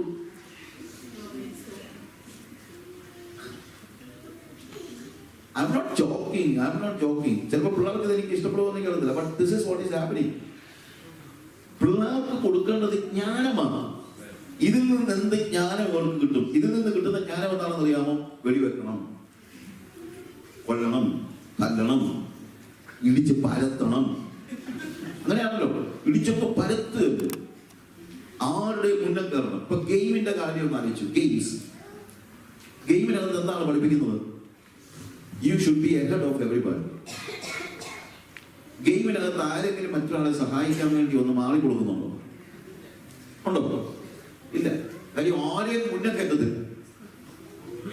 പറയുന്നത് മനസ്സിലാകുന്നുണ്ടോ? ഇത് അമ്മമാരൊക്കെ മനസ്സിലാകുന്നുണ്ടോ? അതുകൊണ്ട് ഞാൻ പറഞ്ഞത്, ഇതിന്റെ കുറവുകൾ നിങ്ങൾ മനസ്സിലാക്കണം, ഇതിന്റെ പ്രശ്നങ്ങൾ മനസ്സിലാക്കണം. സോ പൈതലിന് കിട്ടുന്ന ജ്ഞാനം എന്ന് പറയുന്നത് സഹായിക്കണമെന്നോ സഹകരിക്കണമെന്നോ സ്നേഹിക്കണമെന്നോ അല്ല. ആരെയും മുന്നിൽ കടത്തരുത്, കഴിയുമെങ്കിൽ കൊല്ലണം, നിന്റെ കാലിന്റെ കീഴെ ആയിരിക്കണം എല്ലാവരും. ഈ കോമ്പറ്റീറ്റീവ് ആയിട്ടുള്ള ഒരു മൈൻഡ് സെറ്റ് ഉണ്ടാക്കി കൊടുക്കുന്ന കാര്യങ്ങളാണ് ഇന്നത്തെ കാർട്ടൂണുകളും ഇന്നത്തെ ഗെയിംസും. പിൻഫ്ലോ സൈലൻസ് ആണല്ലോ വാസ്തു, എന്താ പറ്റി? ഇതാണ് ഞാൻ പറഞ്ഞത്. യേശുവിന്റെ ഭാവം, ക്രിസ്തുവേശുവിന്റെ സ്വഭാവം, അവന്റെ അതേ നേച്ചർ, അവന്റെ ദിവ്യ സ്വഭാവം നമ്മുടെ കുഞ്ഞുങ്ങളിൽ ഉണ്ടാകണമെങ്കിൽ യേശു എങ്ങനെ വളർന്നോ അങ്ങനെ കുഞ്ഞുങ്ങളെ വളർത്തണം. പൈതൽ വളർന്നു, ജ്ഞാനം നിറഞ്ഞു. അവന് നോളജ് വേണം, തീർച്ചയായിട്ടും നോളജ് വേണം. പക്ഷെ നോളജ് വേണമെന്ന് പറയുന്നത് എന്ത് നോളജ് എന്നുള്ളതാണ്. നമ്മൾ ഈ എന്റർടൈൻമെന്റിലൂടെ പിള്ളേർക്ക് കിട്ടുന്ന നോളജ് എന്ന് പറയുന്നത് അവർക്ക് ആവശ്യമുള്ള നോളജ് അല്ല. ഓഫ് കോഴ്സ് പിള്ളേർക്ക് ലെസൺ വേണ്ടേ, കാര്യങ്ങൾ വേണ്ടെന്ന് ചോദിക്കാം. പക്ഷേ വാസ്തവത്തിൽ കുഞ്ഞുങ്ങൾക്ക് ആവശ്യമുള്ളത് അവരുടെ ഫിസിക്കൽ ഗ്രോത്ത്. ഞാൻ പറഞ്ഞാൽ അവിടെ തൊട്ട് തുടങ്ങണം. ഫിസിക്കൽ ഗ്രോത്തിന് അവർക്ക് ഫുഡ് കരഞ്ഞ് ഓരോ ഇത് കൊടുക്കുന്നതല്ല അവിടുത്തെ ഒരു കാര്യം എന്ന് പറയുന്നത്. അതല്ല അവരെ കൊണ്ട് നിങ്ങൾ പുറത്ത് കൊണ്ടുപോകുമോ, ഭക്ഷണം വാങ്ങിച്ചു കൊടുത്തോ, എന്തെല്ലാം ഈ പുറത്തു പോയി ഭക്ഷണം കഴിക്കുന്നതിനകത്തുള്ള ഒരു അതിനകത്ത് തെറ്റൊന്നും ഞാൻ പറയുന്നില്ല. എന്നാന്ന് ചോദിച്ചു കഴിഞ്ഞാൽ യു ആർ ഗെറ്റിംഗ് റിലാക്സ്ഡ്, നിങ്ങൾ ഫാമിലിയുമായിട്ട് നിങ്ങൾക്ക് എൻജോയ് ചെയ്യാം. അതിനൊന്നും ഞാൻ എതിരല്ല. നിങ്ങൾക്ക് പറ്റുമോ ഈ കുഞ്ഞുങ്ങളെ കൊണ്ട് എവിടെയെങ്കിലും ഉള്ളതൊന്ന് പൊക്കോ പോയി? പക്ഷെ എങ്ങനെയാണ് നിങ്ങൾ സമയം സ്പെൻഡ് ചെയ്യുന്നത് ഒരു പ്രധാനപ്പെട്ട ചോദ്യമാണ്. How do you spend your time? Quality time കുഞ്ഞുങ്ങളുമായിട്ട് സ്പെൻഡ് ചെയ്യണം. അവരുടെ ഫിസിക്കൽ ഗ്രോത്തിനെ കുറിച്ച് നമുക്ക് ബോധ്യമുണ്ടായിരിക്കണം. And give them knowledge. So the body, the soul, and ആത്മാവിൽ ബലപ്പെട്ടു വന്നു, ആൻഡ് ദ സ്പിരിറ്റ്. ആ ഒരൊറ്റ വാക്യത്തിൽ തന്നെ നമുക്ക് മനസ്സിലാക്കാം യേശുവിന്റെ വളർച്ച ഹോളിസ്റ്റിക്, സമ്പൂർണമായ വളർച്ചയായിരുന്നു. അവന്റെ ശരീരത്തിന്റെ വളർച്ച, അവന്റെ ദേഹിയുടെ വളർച്ച, അവന്റെ ദേഹത്തിന്റെ വളർച്ച, അവന്റെ ദേഹിയുടെ വളർച്ച, അവന്റെ ആത്മാവിന്റെ, അവിടെ എഴുതിയിരിക്കുന്നത് the child grew and was, or you know, he was, അവന് ജ്ഞാനം നിറഞ്ഞു, അവൻ ആത്മാവിൽ ബലപ്പെട്ടു പോകും. Strong in spirit, filled with wisdom, and the grace of God was upon him. കുഞ്ഞായിരുന്നപ്പോൾ അവന്റെ എന്തുകൊണ്ടായിരുന്നു? ദൈവകൃപ. ഏറ്റവും ചെറിയ പ്രായത്തിൽ മുതൽ, കുഞ്ഞായിരുന്നപ്പോൾ മുതൽ അപ്പനും അമ്മയും വർത്തമാനം പറഞ്ഞത് മുഴുവൻ ദൈവകൃപയെ കുറിച്ചാണ്. എപ്പോഴും സംസാരിച്ചുകൊണ്ടിരിക്കുന്നത് ദൈവകൃപയാണ്. മോനെ, ദൈവത്തിന്റെ കൃപ. എന്തോ പറഞ്ഞാലും ഉടനെ പറയും ദൈവത്തിന്റെ കൃപ. കുഞ്ഞുങ്ങളെ പറഞ്ഞു മനസ്സിലാക്കണം. We are living in this world because of the grace of God. ദൈവത്തിന്റെ കരുണ കൊണ്ടാണ്. ദൈവത്തിന്റെ കരുണ കൊണ്ടാണ്. നമുക്ക് എന്തെങ്കിലും ഉണ്ടായിട്ടല്ല. നിങ്ങൾക്ക് ഉണ്ടായിരിക്കില്ല, എനിക്കറിയില്ല. എന്തെങ്കിലും പറഞ്ഞതുപോലെ ഇത്രയ്ക്കൊക്കെ നിങ്ങളെ ഉള്ളൂ. പിന്നെ പിള്ളേർ വലുതായിട്ട് കൂടുതലായിട്ടൊന്നും ചോദിക്കാത്തത് കൊണ്ട്, അത് കൊടുത്തിട്ട് നിങ്ങൾക്കുള്ളത് കൊണ്ട് എന്ന് നിങ്ങൾ ചിന്തിക്കരുത്. It is not because you have. കുഞ്ഞുങ്ങളെ പറഞ്ഞ് മനസ്സിലാക്കണം. It is the grace of God. As a child, every child should grow in the grace of God. ഓരോ കുഞ്ഞും ജീവിക്കേണ്ടത് എങ്ങനെയാണ്? ദൈവകൃപയിൽ. This is my question, my friends. ഇത് മാതാപിതാക്കളോടും കുഞ്ഞുങ്ങളോടും ഒരുമിച്ചുള്ള എൻ്റെ ഒരു ടോക്കാണ്. കുഞ്ഞുങ്ങൾക്ക് ഒരുപക്ഷെ അത്ര പെട്ടെന്ന് നമ്മൾ മനസ്സിലാക്കാൻ പറ്റില്ല. പക്ഷെ നിങ്ങളൊന്ന് മനസ്സിലാക്കണം. നിങ്ങൾ മനസ്സിലാക്കിയിട്ട് നിങ്ങൾ പഠിപ്പിക്കണം. യേശു വളർന്നതുപോലെ ഞാൻ പറഞ്ഞല്ലോ, അവന്റെ ദിവ്യ സ്വഭാവത്തിന് പങ്കാളിയാകുന്നത് നമ്മുടെ വീട്ടിൽ വളരുന്ന കുഞ്ഞുങ്ങൾ ഏറ്റവും ചെറിയ പ്രായത്തിൽ മുതൽ തുടങ്ങണം. From the very early childhood, the children should know how to live like Jesus. Jesus was, അവിടെ കർത്താവിന്റെ വളർച്ചയെ കുറിച്ച് പറയുമ്പോൾ അവിടെ പറയുന്നത്, and the child grew physically and waxed strong in spirit, and he was filled with wisdom. His body, his soul and spirit, it was a holistic growth. And the spirit and the grace of God was upon him. Grace of God. എല്ലാത്തിനും അപ്പുറത്ത് നമ്മളെ ദൈവകൃപയിൽ കുഞ്ഞുങ്ങളെ വളർത്തണം. ദൈവാശ്രയത്തിൽ വളർത്തണം. കർത്താവിനോട് പ്രാർത്ഥിക്കാൻ പഠിപ്പിക്കണം.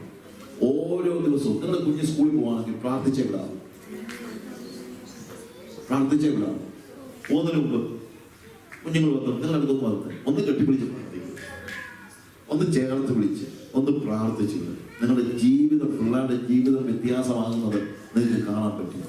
ഞാനീ പറയുന്ന കാര്യങ്ങൾ പ്രായോഗികമായ ഒത്തിരി കാര്യങ്ങൾ, ഇതൊക്കെ നിങ്ങളൊന്ന് പ്രാക്ടീസ് ചെയ്യുക. ഇന്ന് തന്നെ ഞങ്ങൾക്ക് തീരുമാനിക്കും. എൻ്റെ കുഞ്ഞുങ്ങളെ ഇച്ചിരി പ്രായമായാലും കുഴപ്പമില്ല,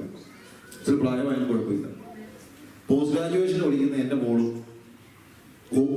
ഒരു പ്രത്യേക കാര്യമുണ്ടെങ്കിൽ, ഒരു വീട്ടിലുണ്ടെങ്കിൽ പുറത്തിറങ്ങാണെങ്കിൽ അവൾ എന്നെ വിളിച്ച് പ്രാർത്ഥിപ്പിച്ചിട്ടേ പോകുന്നു. MA philosophy, MA second year പഠിക്കുന്ന കൊച്ച് ഒരു ക്ലാസ് പരീക്ഷ ഉണ്ടെങ്കിൽ വിളിച്ചു പറയും, അപ്പേ പ്രാർത്ഥിച്ച മോളും കൂടി അവൾ പ്രാർത്ഥിപ്പിക്കും. കൃത്യവനെ പ്രാർത്ഥിപ്പിക്കും. പിന്നെ ഭർത്താവ് കൂടെ ഉണ്ട്, പക്ഷെ അപ്പനെ വിളിച്ച് പ്രാർത്ഥിപ്പിക്കും. എന്തെങ്കിലും ഒരു പ്രതിസന്ധി ഉണ്ടെങ്കിൽ അവളുടെ തന്നെ വിളിച്ച് പ്രാർത്ഥിപ്പിക്കും. എന്താ? ദൈവകൃപയിലാണ് കുഞ്ഞുങ്ങൾ വന്നത്. ഞാൻ പറഞ്ഞല്ലോ, അത് അങ്ങനെ പറയുന്നൊന്നുമല്ല. ഞാൻ പറഞ്ഞത് ഞാനിത് പ്രാക്ടീസ് ചെയ്ത് പറയുന്ന കാര്യമാണ്. When they go to school, പ്രാർത്ഥിച്ചു വിടും. ഒന്ന് കെട്ടിപ്പിടിച്ച് പ്രാർത്ഥിക്കും, ഒന്ന് ചേർത്ത് പിടിച്ച് പ്രാർത്ഥിച്ചു വിടും. ഇതൊക്കെയാണ് കുഞ്ഞുങ്ങൾ ദൈവകൃപയിൽ വളരാനുള്ള മാർഗം എന്ന് പറയുന്നത്. വളരെ പ്രായോഗികമായ കാര്യങ്ങളാണ് പറയുന്നത്. നിങ്ങൾക്ക് മനസ്സിലാകുന്നത് ഞാൻ പറയുന്നത്. ഇത് നിങ്ങളൊന്ന് പ്രാക്ടീസ് ചെയ്യുക പ്ലീസ്. നിങ്ങൾക്ക് വേണ്ടിയാ പറയുന്നത്, നിങ്ങൾക്ക് വേണ്ടിയല്ല, നിങ്ങളുടെ തലമുറയ്ക്ക് വേണ്ടിയാ പറയുന്നത്. ഈ കുഞ്ഞുങ്ങൾ നഷ്ടമായി പോകാതിരിക്കണമെങ്കിൽ ആ കുഞ്ഞുങ്ങളുടെ വളർച്ചയുടെ കാര്യത്തിൽ പൈതൽ വളർന്നു, ജ്ഞാനം നിറഞ്ഞു, ആത്മാവിൽ ബലപ്പെട്ടു പോകുന്നു, ദൈവകൃപയും അവന്റെ മേൽ ഉണ്ടായിരുന്നു. അങ്ങനെയുള്ള ഒരു ആത്മീക നിലയിൽ കുഞ്ഞുങ്ങളുടെ As a child, the child should grow like that. അങ്ങനെ കുഞ്ഞു വളരണം. അങ്ങനെ കുഞ്ഞു വളരണം. കുഞ്ഞുങ്ങൾ അങ്ങനെ വേണം വളരാൻ. അതിന്റെ ടീനേജ് വന്നപ്പോഴത്തേക്ക് ഞാൻ ശരിക്കും പറഞ്ഞു കഴിഞ്ഞാൽ ഇൻകാർണേഷന്റെ കാര്യം ഒത്തിരി പറയാൻ കിടക്കുകയാണ്. അതിനിടയ്ക്ക് ഈ കാര്യം പറയുന്നത് ഇത് കുറച്ചുകൂടെ പ്രായോഗികമായിട്ട് നമ്മളെ, ഞാൻ പോയാലും എനിക്ക് നിങ്ങളുടെ സഭയോട് ഭയങ്കര സ്നേഹമുണ്ട്. അതുകൊണ്ട് ഞാൻ പറയുന്നത് നിങ്ങളുടെ സഭ നശിച്ചു പോകരുത്. നിങ്ങളുടെ സഭയിൽ എനിക്ക് കുഞ്ഞുങ്ങളെയൊക്കെ ഇഷ്ടപ്പെട്ടു കേട്ടോ. നല്ല കുഞ്ഞുങ്ങളാണ്. ഞാൻ കമ്പാരിറ്റീവ്ലി ഞാൻ അവരെ എല്ലാം അപ്രീഷിയേറ്റ് ചെയ്യുന്നുണ്ട്. ഇത് ഇങ്ങനെ തന്നെ വളരാൻ വേണ്ടിയാണ് ഞാൻ പറയുന്നത്. അല്ലാതെ നിങ്ങളുടെ പിള്ളേർ മോശക്കാരായതുകൊണ്ടല്ല ഞാനിത് പറയുന്നത്. ഡോണ്ട് തിങ്ക് ദാറ്റ് എന്തോ ഇവിടുത്തെ പിള്ളേരെല്ലാം പിള്ളേരായതുകൊണ്ട് ഞാൻ പറയാണെന്ന് ചിന്തിക്കരുത്. മോശക്കാരാകാതിരിക്കാൻ വേണ്ടി പറയുന്നതാണ്, നഷ്ടപ്പെട്ടു പോകാതിരിക്കാൻ പറയുന്നതാണ്. I love the children. ഇവിടുത്തെ പിള്ളേരെ എനിക്ക് അവരുടെ ആത്മീയതയിൽ നല്ല സന്തോഷമുണ്ട്. പക്ഷേ അവർ നശിച്ചു പോകാതിരിക്കണമെങ്കിൽ ഇത് നമ്മൾ പ്രാക്ടീസ് ചെയ്യണം. അതുകൊണ്ട് ഞാൻ പറയുന്നത് കുഞ്ഞുങ്ങളുടെ കാര്യം, അവരുടെ ടീനേജിന്റെ കാര്യം പറയുമ്പോഴത്തേക്ക് ലൂക്കോസിന്റെ സുവിശേഷത്തിൽ തന്നെ അതിന്റെ 2-ാം അധ്യായത്തിൽ നമുക്കറിയാമല്ലോ, the boy Jesus was in the temple.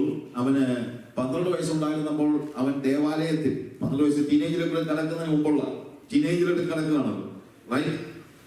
13 ആകുമ്പോഴത്തേക്ക് ടീനേജ് കടക്കുകയാണല്ലോ. 12 എന്ന് പറഞ്ഞു കഴിഞ്ഞാൽ അതിന്റെ വേർഡ്സിൽ അതിന്റെ എൻഡിൽ വന്ന് നിൽക്കുകയാണ്. എൻഡിൽ വന്ന് നിൽക്കുന്ന സമയത്താണ് ദേവാലയത്തിൽ വെച്ച് യേശുവിനെ കാണാതെ പോകുന്നതും അവർ തിരിച്ചു ചെന്ന് അവൻ ജ്ഞാനത്തോടുകൂടെ അവന്റെ അവിടുത്തെ പ്രമാണിമാരോട് സംസാരിക്കുകയും ചെയ്യുന്നതെല്ലാമാണ് നമ്മൾ കാണുന്നത്. അവിടെ നിന്ന് അവരെ കൂട്ടിക്കൊണ്ട് അവിടെ 49-ാമത്തെ വാക്യത്തിലാണ് Luke chapter 2 verse 49, and he said to them, how is that you sought me? Did you not know that I must be in my father's house? And they did not understand the saying which he spoke to them. 51-ാമത്തെ വാക്യത്തിൽ പിന്നെ അവൻ അവരോടുകൂടെ ഇറങ്ങി നസറത്തിൽ വന്ന് അവർക്ക് കീഴടങ്ങിയിരുന്നു. See, പിന്നെ and he went down with them and came to Nazareth and was obedient to them. Teenage boy was obedient to the parents. യേശു വളർന്നതുപോലെ നമ്മുടെ പിള്ളേർ വളർന്നു. എങ്ങനെയാണ്? Need to be obedient to the parents. കുഞ്ഞുങ്ങളെല്ലാം മനസ്സിലാക്കണം, യേശു ഒബീഡിയന്റ് ആണ്. മാതാപിതാക്കൾക്ക് കീഴടങ്ങിയിരുന്നു. അവൻ അവരുടെ കൂടെ ഇറങ്ങി അപ്പനും അമ്മയ്ക്കും കൂടി കീഴടങ്ങി. അവരോട് കൂടെ ആ ഫാമിലി, ആ ക്ലോസ്നെസ് കീഴടങ്ങി. ടീനേജ് അവൻ വീട് വിട്ടിറങ്ങി പോയില്ല. മറ്റുള്ള രീതിയിൽ അവൻ മോശപ്പെട്ട ഒരു ജീവിതത്തിലേക്ക് പോയില്ല. അവൻ പ്രൈവറ്റ് ലൈഫ് തിരക്കിയില്ല. അവന്റെ അപ്പന്റെ അമ്മയുടെ കൂടെ ജീവിക്കുന്നതായിരുന്നു അവന് സന്തോഷം. He was spending time with his father and mother, and he was obedient. Jesus was obedient to his parents. ഒന്നാമത്തെ കാര്യം, he was obedient to his father in heaven, right? അവൻ സ്വർഗസ്ഥ പിതാവിനോട് അവൻ അനുസരണമുള്ളവനായിരുന്നു. ക്രൂശിലെ മരണത്തോളം അനുസരണമുള്ളവനായിരുന്നു. ഒരിക്കൽ പോലും യേശു സ്വർഗീയ പിതാവിന് ഇഷ്ടത്തിൽ വിരുദ്ധമായിട്ട് ഒരു കാര്യം പോലും ചെയ്തില്ല. But he was not only obedient to the heavenly Father, he was also obedient to the earthly Father. യേശു ജീവിച്ചതുപോലെ ജീവിക്കുന്നതുണ്ടോ? നമ്മുടെ ജീവിതത്തിൽ നമ്മുടെ കുഞ്ഞുങ്ങളെ ഒബീഡിയന്റ് ആയിട്ട് വളർത്തണം. കുഞ്ഞുങ്ങൾ ഒബീഡിയന്റ് ആയിരിക്കണം, മാതാപിതാക്കളെ അനുസരിക്കണം. നിങ്ങൾക്ക് ഒരിക്കലും ഒരു ദോഷം ഉണ്ടാകത്തില്ല. മാതാപിതാക്കളെ അനുസരിക്കണം, മാതാപിതാക്കൾക്ക് കീഴടങ്ങിയിരിക്കണം. മാതാപിതാക്കൾ ആ രീതിയിൽ കുഞ്ഞുങ്ങളെ അഭ്യസിപ്പിക്കണം. പക്ഷെ ആദ്യം തൊട്ട് അഭ്യസിപ്പിക്കണം. ബാലനായിരിക്കുമ്പോൾ തൊട്ട് നമ്മൾ അഭ്യസിക്കണം. അല്ലെ ടീനേജ് ആകുമ്പോൾ തെറ്റിപ്പോവും, അഞ്ചോടെ തെറ്റിപ്പോവും. ബാലനായിരുന്നപ്പോൾ കർത്താവ് എങ്ങനെയായിരുന്നു? പൈതൽ വളർന്നു, ജ്ഞാനം നിറഞ്ഞു, ആത്മാവിൽ ബലപ്പെട്ടു വന്നു, ദൈവകൃപയും അവനോടുകൂടി ഉണ്ടായിരുന്നു. അവന്റെ ഫിസിക്കൽ ഗ്രോത്ത്, അവന്റെ സോളിന്റെ അല്ലെങ്കിൽ അവന്റെ ദേഹിയുടെ ഗ്രോത്ത് അത് തന്നെയല്ല, ആത്മാവിൽ ബലപ്പെട്ടു വന്നു. His spiritual enrichment. And the parents were very much eager to see that his spiritual enrichment, അതിനെക്കുറിച്ച് it should happen in the proper way. അത് ശരിയായ നിലയിൽ നടക്കണമെന്ന്, അവരുടെ ആത്മീക കാഴ്ചപ്പാട് നടക്കണമെന്ന് കൃത്യമായിട്ട് അവരാഗ്രഹിച്ചു. പഠിത്തം മാത്രം പഠിത്തം മാത്രമല്ലായിരുന്നു. ഒരു സൺഡേ സ്കൂളിന് നാട്ടിലെ കാര്യമാണ്, നാട്ടിലും എല്ലാം ഒരുപോലൊക്കെയാണ്. സൺഡേ സ്കൂളിൽ ചെറുക്കൻ വരുന്നില്ല എന്ന് പറഞ്ഞു കഴിഞ്ഞപ്പോഴത്തേക്ക് കൊച്ചു ചെറുക്കനാ, സ്കൂളിൽ പഠിക്കുന്ന പ്രായമാണ്, കൊച്ചു പയ്യനാണ്. ഇവിടെ ചോദിച്ചു, എന്താ മോൻ സൺഡേ സ്കൂളിൽ വരാം? ഓ പാസ്റ്റേ, അവന് ഇഷ്ടമില്ലെന്നാ പറയുന്നത്. അവന് സൺഡേ സ്കൂളിൽ പോകാൻ ഇഷ്ടമില്ലെന്നാ. ഞാൻ പിന്നെ നിർബന്ധിക്കാൻ പോയില്ല. ഒരു തള്ള പറഞ്ഞതാണ്, അവന് ഇഷ്ടമില്ലെന്നാ പറയുന്നത്, ഞാൻ പിന്നെ നിർബന്ധിക്കാൻ പോയില്ല. അല്ല, സ്കൂളിൽ പോകാൻ ഇഷ്ടമില്ലെന്ന് പറഞ്ഞു കഴിഞ്ഞാൽ അമ്മ നിർബന്ധിക്കാതിരിക്കുമോ?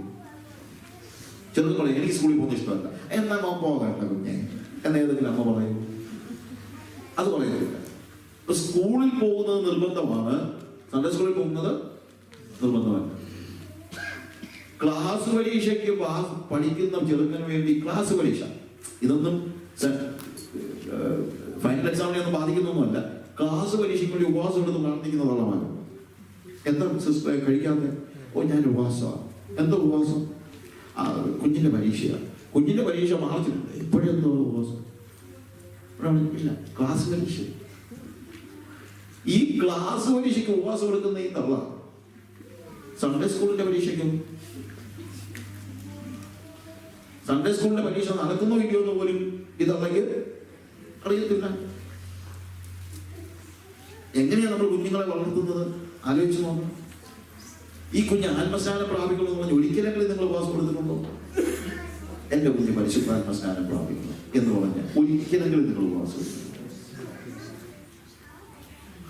അതിനെക്കുറിച്ച് നിങ്ങൾ എന്താ ചിന്തിക്കാത്തത്? അതെന്താ നിങ്ങൾ ചിന്തിക്കാത്തത്? നിങ്ങളെന്താ ആലോചിക്കാത്തത്? Make sure that your children are filled with the Holy Spirit. Pray for that. നിങ്ങളുടെ കുഞ്ഞുങ്ങൾ പരിശുദ്ധാത്മസ്നാനം പ്രാപിച്ചവരല്ലെങ്കിൽ നിങ്ങൾ ഇന്ന് തൊട്ട് അതിനുവേണ്ടി പ്രത്യേകം ഫാസ്റ്റിംഗ് എടുക്കുക. അതിനൊക്കെയാണ് ഫാസ്റ്റിംഗ് വേണ്ടത്, അല്ലാതെ പ്രൊമോഷന് വേണ്ടി ഒന്നുമല്ല ഫാസ്റ്റിംഗ് വേണ്ടത്. അതാത് സമയത്ത് പ്രൊമോഷനൊക്കെ കിട്ടിക്കോളും, പക്ഷെ പ്രാർത്ഥിച്ചില്ലെങ്കിൽ ഈ പിള്ളേരെ നശിച്ചു. ഹല്ലേലൂയ. അപ്പോൾ ആ കുഞ്ഞ്, അങ്ങനെ വളർന്ന കുഞ്ഞ്, പൈതൽ വളർന്നു, ജ്ഞാനം നിറഞ്ഞു, ആത്മാവിൽ ബലപ്പെട്ടു പോകുന്നു, ദൈവകൃപ ഉണ്ടായിരുന്നു. ദൈവകൃപയിൽ ഈ കുഞ്ഞുങ്ങളെ വളർത്തിയത് കൊണ്ട് എന്ത് ചെയ്തു? At the age of 12 or when he was a teenager, you know what happened? He was obedient to the parents. അവിടെ എഴുതിയിരിക്കുന്ന വാക്കായി പറഞ്ഞിരിക്കുന്നത്, ആ ഒബീഡിയന്റ് എന്നുള്ള വാക്ക് തന്നെ അവിടെ എഴുതിയിട്ടുണ്ട്. ഒബീഡിയന്റ്, മാതാപിതാക്കൾക്ക് കീഴടങ്ങിയിരുന്നു. അവർക്ക് കീഴടങ്ങിയിരുന്നു. നസ്രത്തിൽ വന്നു, അവർക്ക് കീഴടങ്ങിയിരുന്നു. നമ്മൾ കുഞ്ഞുങ്ങളെ സ്പിരിച്വലായിട്ട് വളർത്തിയ കുഞ്ഞുങ്ങൾ നമുക്ക് കീഴടങ്ങിയിരിക്കും. കള കളിച്ച് നടക്കാനൊക്കെ പറഞ്ഞു വിട്ട് കഴിഞ്ഞാൽ നമ്മൾ മറ്റൊരു രാജ്യത്തല്ലയോ ബ്രദറെ? ചെറിയ പറയുന്നത്, നമുക്കിപ്പം കേരളത്തിലെ പോലെ വല്ലതും പറ്റുമോ? നമ്മൾ വേറൊരു രാജ്യത്തല്ലയോ? ഇവിടെ വന്നു കഴിഞ്ഞിട്ട് നമുക്കിപ്പോൾ പിള്ളേരെ അങ്ങനെ പിടിച്ചു വെച്ചേക്കാൻ പറ്റുമോ? വേണ്ട, വിട്ടേരെ, അനുഭവിച്ചോളൂ. ഇതൊന്നും വെറുതെ ഒന്നും പോകുന്നില്ല. ഇതിന്റെ എല്ലാം അനുഭവിക്കാണ്ടിരിക്കുന്നതേ ഉള്ളൂ. ഈ അഴിച്ചുവിട്ടതിന്റെ എല്ലാം. I'm not joking. I'm very serious. Very serious. നമ്മൾ മറ്റൊരു രാജ്യത്താണ്, പക്ഷേ ദൈവവചനത്തിന് ഇന്ന രാജ്യമൊന്നുമില്ല. വചനത്തിനനുസരിച്ച് വേണം നമ്മൾ കുഞ്ഞുങ്ങളെ വളർത്താൻ. ലോകം ചിലപ്പോൾ നിയമങ്ങൾ പോലും എതിരായിട്ട് വന്നിരിക്കും. നിയമം എതിരാണെങ്കിൽ പോലും വേദോസം പറയുന്നു, ബാലന് ശിക്ഷ കൊടുക്കാതിരിക്കരുത്, വടികൊണ്ട് തല്ലിയാൽ അവൻ ചത്തുപോകത്തില്ല. ചിലപ്പോൾ ഗവൺമെന്റ് പറയും പിള്ളേരെ തല്ലരുത്, തല്ലിയാൽ ജയിലിൽ പോകും. പോന്നെങ്കിൽ പോട്ടെന്ന് വെക്കണം, ശിക്ഷ കൊടുക്കുന്നിടത്ത് ശിക്ഷ കൊടുക്കണം. കാര്യം ദൈവവചനം പറയുന്നതാണ് ഗവൺമെന്റിന്റെ നിയമത്തെക്കാൾ വലുത്. അങ്ങനെ പഠിപ്പിക്കണം. നമ്മുടെ പിതാക്കന്മാർ നമ്മളെ പഠിപ്പിച്ച കാര്യം ഒന്ന് ആലോചിച്ച്, അവർക്ക് നിങ്ങളെ ഈ പറയുന്നത് പോലുള്ള വേറെ രാജ്യത്തിന്റെ ഒന്നും വെസ്റ്റേൺ വേൾഡിന്റെ ഒന്നും മഹിമയൊന്നും അവർക്ക് അറിയത്തില്ലായിരുന്നു. നിങ്ങൾക്ക് എന്ത് ദോഷമാണ്? എന്ത് ദോഷം? ഈ രാജ്യത്ത് വന്നിട്ടും നമുക്കിപ്പോ അവരെ പോലെ ജീവിക്കാൻ പറ്റുമെന്നൊക്കെ ചോദിച്ചു കഴിഞ്ഞാൽ, ആ രാജ്യത്ത് ജീവിച്ചിട്ട് നിങ്ങൾക്ക് എന്തോ പറ്റി? അത് നിങ്ങളൊന്ന് ആലോചിച്ച് നോക്കി. നിങ്ങൾക്ക് ഇപ്പോഴും അപ്പനെ അമ്മയെ കുറിച്ച് അല്പമെങ്കിലും കൺസേൺ ഉണ്ടല്ലോ. ഈ പിള്ളേർക്ക് കാണുമെന്ന് നിങ്ങൾ ചിന്തിക്കുന്നുണ്ടോ? ദൈവിക ബന്ധത്തിലല്ലാതെ, ദൈവ കൃപയിലല്ലാതെ കുഞ്ഞുങ്ങൾ വളർന്നാൽ അവര് നിങ്ങളെ നോക്കുമെന്നോ? അതിപ്പോഴേ അറിയാമല്ലോ നോക്കത്തില്ലെന്നുള്ളൂ. കോളേജ് പരിപാടി ഇപ്പോഴേ പൈസ സ്വരൂപിച്ച് വെച്ചിരിക്കുന്ന ആളുകളെ എനിക്കറിയാം. അവർക്കറിയാം എന്താണെങ്കിലും പിള്ളേർ നോക്കത്തില്ലെന്നു. എന്തിനെങ്കിലൊക്കെ ജീവിക്കുന്നു, എന്തിന്? അപ്പോൾ യേശുവിന്റെ സ്വഭാവം അനുസരിച്ച് നമ്മൾ വളരുകയും നമ്മുടെ കുഞ്ഞുങ്ങളെ വളർത്തുകയും വേണം. ടീനേജിൽ വന്നപ്പോഴത്തേക്ക് ഉണ്ടായ പ്രത്യേകത അതാണ്. ടീനേജിൽ വന്നപ്പോഴത്തേക്ക് he was obedient. Verse 52 നമ്മൾ കാണുന്നത് he was obedient to them, to his father and mother. Verse 52 വന്നപ്പോഴത്തേക്ക് and Jesus increased. എഴുതിയിരിക്കുന്നത് ടീനേജിലെ യേശുവാണ്. Jesus increased in wisdom and in stature and in the favor with God and men. യേശുവോ ജ്ഞാനത്തിലും വളർച്ചയിലും ദൈവത്തിന്റെയും മനുഷ്യരുടെയും കൃപയിൽ മുതിർന്നു വന്നു. ദൈവത്തിന്റെ മാത്രമല്ല, ആരുടെയും കൂടെ കൃപയിൽ മുതിർന്നു വന്നു? മനുഷ്യന്റെ. ടീനേജ് വന്നപ്പോൾ അവന്റെ ആ സോഷ്യൽ ലൈഫിനെ കുറിച്ചാണ് പറയുന്നത്.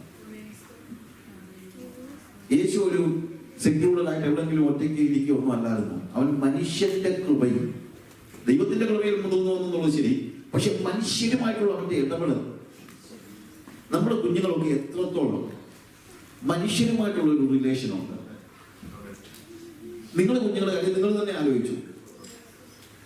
എന്റെ കുഞ്ഞുങ്ങളോട് ഞാൻ ചെറിയ പ്രായത്തിൽ പറഞ്ഞ 2-3 കാര്യങ്ങൾ പഠിപ്പിച്ചിട്ടുണ്ട്. അതവരെ ഏറ്റവും ചെറിയ പ്രായത്തിൽ ആദ്യം പഠിപ്പിച്ച കാര്യം, money is the cheapest thing in the world. ലോകത്തിലെ ഏറ്റവും വിലയില്ലാത്ത സാധനം എന്ന് പറയുന്നത് പൈസയാണ്. അതാണ് ഞാൻ കുഞ്ഞുങ്ങളെ ആദ്യം പഠിപ്പിച്ചത്. അത് ഞാൻ പഠിച്ച പാഠമാണ്. ഇച്ചിരി ആവശ്യത്തിൽ കൂടുതൽ കാശുണ്ടായിരുന്ന വീട്ടിലാണ് ജനിച്ചത്. അത്യാവശ്യത്തെക്കാൾ കൂടുതൽ കാശുള്ള വീട്ടിലായിരുന്നു. പക്ഷേ പണം കൊണ്ടൊന്നും ഒന്നും നേടാൻ കഴിയില്ലെന്നുള്ളത് എനിക്കറിയാം.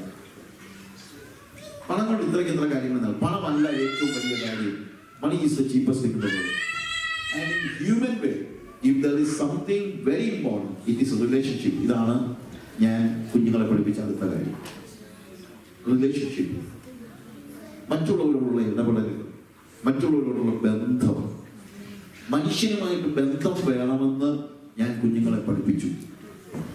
മനുഷ്യനോട് ബന്ധം, ആരുമായിട്ട് ഇടപെടുമ്പോൾ റിലേഷൻ സൂക്ഷിക്കണം, റിലേഷൻ ഉണ്ടാക്കണം. ദൈവത്തിന്റെയും മനുഷ്യന്റെയും കൃപയിൽ മുതിർന്നു വന്നു.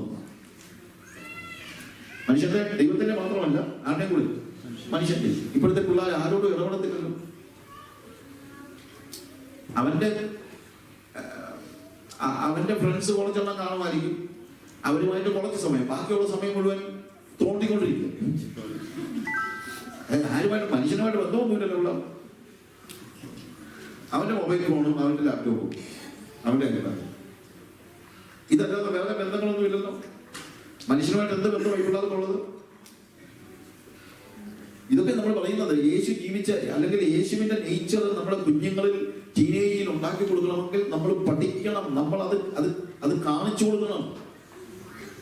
ഞാൻ ചിലപ്പോൾ ഏതെങ്കിലും സിറ്റിയിലൊക്കെ ചെല്ലുമ്പോഴത്തേക്ക്, നമ്മളിപ്പം ഏതെങ്കിലും നമ്മുടെ സിറ്റി, നമ്മുടെ ഫ്രണ്ട്സിന്റെ വല്ല വീട്ടിൽ ചെല്ലുമ്പോൾ, എന്നെ അറിയാവുന്ന വീടായിരിക്കും, വീട്ടിൽ ചെന്ന് നമ്മൾ ബെല്ലടിച്ചു കഴിഞ്ഞാൽ, ഞാൻ ഉദാഹരണം പറയാം, ബെല്ലടിച്ചു കഴിഞ്ഞാൽ ഒരു ചെറുക്കൻ ചാടി വരും, കഥ കൊടുക്കുമ്പോൾ എന്നെ കണ്ടു കഴിഞ്ഞാൽ അങ്കിൾ ആയിരുന്നു, sit uncle, I will call that okay എന്ന് പറഞ്ഞ ഒറ്റ മുങ്ങ. പിന്നെ ഇവനെ ജന്മം ചെയ്താൽ കാണാൻ പറ്റും.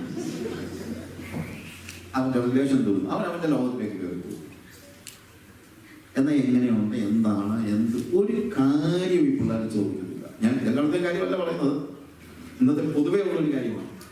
കാര്യം അവന്റെ ലോകമല്ല, ഞാൻ അവന്റെ ലോകത്തിലില്ല, മനുഷ്യൻ അവന്റെ ലോകത്തിലില്ല. അവന്റെ ലോകത്തിൽ ഈ പറയുന്ന കുറെ മെഷീൻസും മെക്കാനിക്സും കുറച്ച് ഇൻഫർമേഷനും അല്ലാതെ വേറെ ഒന്നും അവന്റെ ലോകത്തിലില്ല, മനുഷ്യനില്ല. പക്ഷെ യേശു ടീനേജിൽ വളർന്നു വന്നപ്പോൾ എങ്ങനെ വളർന്നു? ദൈവത്തിന്റെയും മനുഷ്യരുടെയും കൃപയിൽ മുതിർന്നു വന്നു. ദൈവത്തിന്റെ മാത്രമല്ല, മനുഷ്യരുടെയും. നമുക്ക് മനുഷ്യരുടെ സ്നേഹം വേണം, മനുഷ്യരുടെ സഹായം വേണം, മനുഷ്യരുമായിട്ടുള്ള ഇടപെടൽ വേണം, മനുഷ്യരോടുള്ള ഇടപെടൽ വേണം. എല്ലാ രീതിയിലും ആ ഒരു നിലപാട് നമുക്ക് വേണം. നമ്മുടെ കുഞ്ഞുങ്ങളെ അങ്ങനെ വളർത്തണം, എല്ലാവരുമായിട്ടും റിലേഷൻ ഉണ്ടാക്കി വളർത്തണം, എല്ലാവരുമായിട്ടും ഇടപെടണം. അല്ലാതെ ഇങ്ങനെ സെക്യൂർ ഒരു ഏതെങ്കിലും ഒരു വീട്ടിലകത്ത് ഒരു വീട്ടിൽ ചെന്ന് കഴിഞ്ഞാൽ പിള്ളേർ നമ്മുടെ അടുത്ത് ഒന്ന് സംസാരിക്കുന്നില്ലെങ്കിൽ പിന്നെ എന്തോന്ന് ലൈഫ് അത്. അത് അപ്പനും അമ്മയാണ് ശ്രദ്ധിക്കേണ്ടത്. അപ്പനും അമ്മയും ഇനി സംസാരിക്കാൻ പോലും അപ്പനും അമ്മയും പിള്ളേരെ സമ്മതിക്കത്തില്ല. ഇപ്പൊ ഒരു പാസ്റ്റർ വീട്ടിൽ കയറി ചെന്നപ്പോഴത്തേക്ക് ചെറുക്കനിൽ നിന്ന് വർത്തമാനം പറയാൻ തോന്നുന്നു. ഉടനെ അപ്പൻ ചെറുക്കൻ പറയാം, മോനെ പരീക്ഷയല്ലോളാ, പോയി കുഞ്ഞു പോയിരുന്ന് പഠിച്ചാട്ടെ, അടുത്ത ആഴ്ച പരീക്ഷയല്ലേ, പാസ്റ്റർ പെട്ടെന്ന് തന്നെ പൊക്കോളൂ.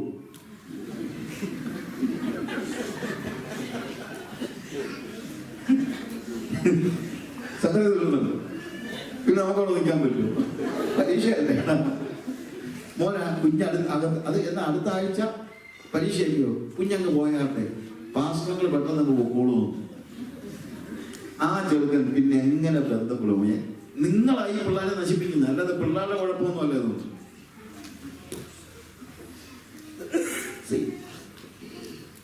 ആളുകളുമായിട്ടുള്ള ഇടപെടലുകൾ, ബന്ധങ്ങൾ, ഇതൊക്കെ നമ്മൾ സൂക്ഷിക്കേണ്ട കാര്യങ്ങളാണ്. പാരന്റിങ്ങിന്റെ കാര്യങ്ങളൊക്കെ ഇടയ്ക്കായിട്ട് പറയുക, പക്ഷെ ഇതൊക്കെ വളരെ പ്രായോഗികമായി നമ്മൾ മനസ്സിലാക്കേണ്ട കാര്യങ്ങളാണ്. ജീസസ്, യേശു ജ്ഞാനത്തിനും വളർച്ചയിലും ദൈവത്തിന്റെയും മനുഷ്യരുടെയും കൃപയിലും മുതിർന്നു വന്നു എന്ന് മനസ്സിലാക്കണം. മുതിർന്നു വന്നു. And when he was a young man, യേശുവിന്റെ യങ് ലൈഫിനെ കുറിച്ച് ശരിക്കും പറഞ്ഞു കഴിഞ്ഞാൽ ബൈബിളിൽ അത്ര വലിയ പ്രസ്താവനകളൊന്നുമില്ല. പക്ഷെ പാരമ്പര്യം അനുസരിച്ച് ജോസഫ് പെട്ടെന്ന് തന്നെ മരിച്ചു എന്നാണ് നമുക്ക് മനസ്സിലാക്കാൻ പറ്റുന്നത്. ബിക്കോസ് യേശുവിന്റെ പരിശീലിച്ച സമയത്ത് അമ്മയും സഹോദരന്മാരും ഒക്കെ വരുന്നുണ്ട്, പക്ഷെ his father was not there. That means Joseph died. And you know what happened? History says Jesus was taking care of his family when he was a young man. He took the responsibility of the family as a young man. അപ്പൻ മരിച്ചു കഴിഞ്ഞപ്പോൾ ഇവർ വലിയ ധനികരൊന്നും അല്ലല്ലോ, പണിയെടുത്താലേ ജീവിക്കാൻ പറ്റുള്ളൂ. യേശുവിന്റെ അച്ഛന്റെ മകനായി വളർന്നതാണ്. അവൻ പണിയെടുത്ത് അപ്പനെയും സഹോദരങ്ങളെയും നോക്കി. You get my point? Responsibility.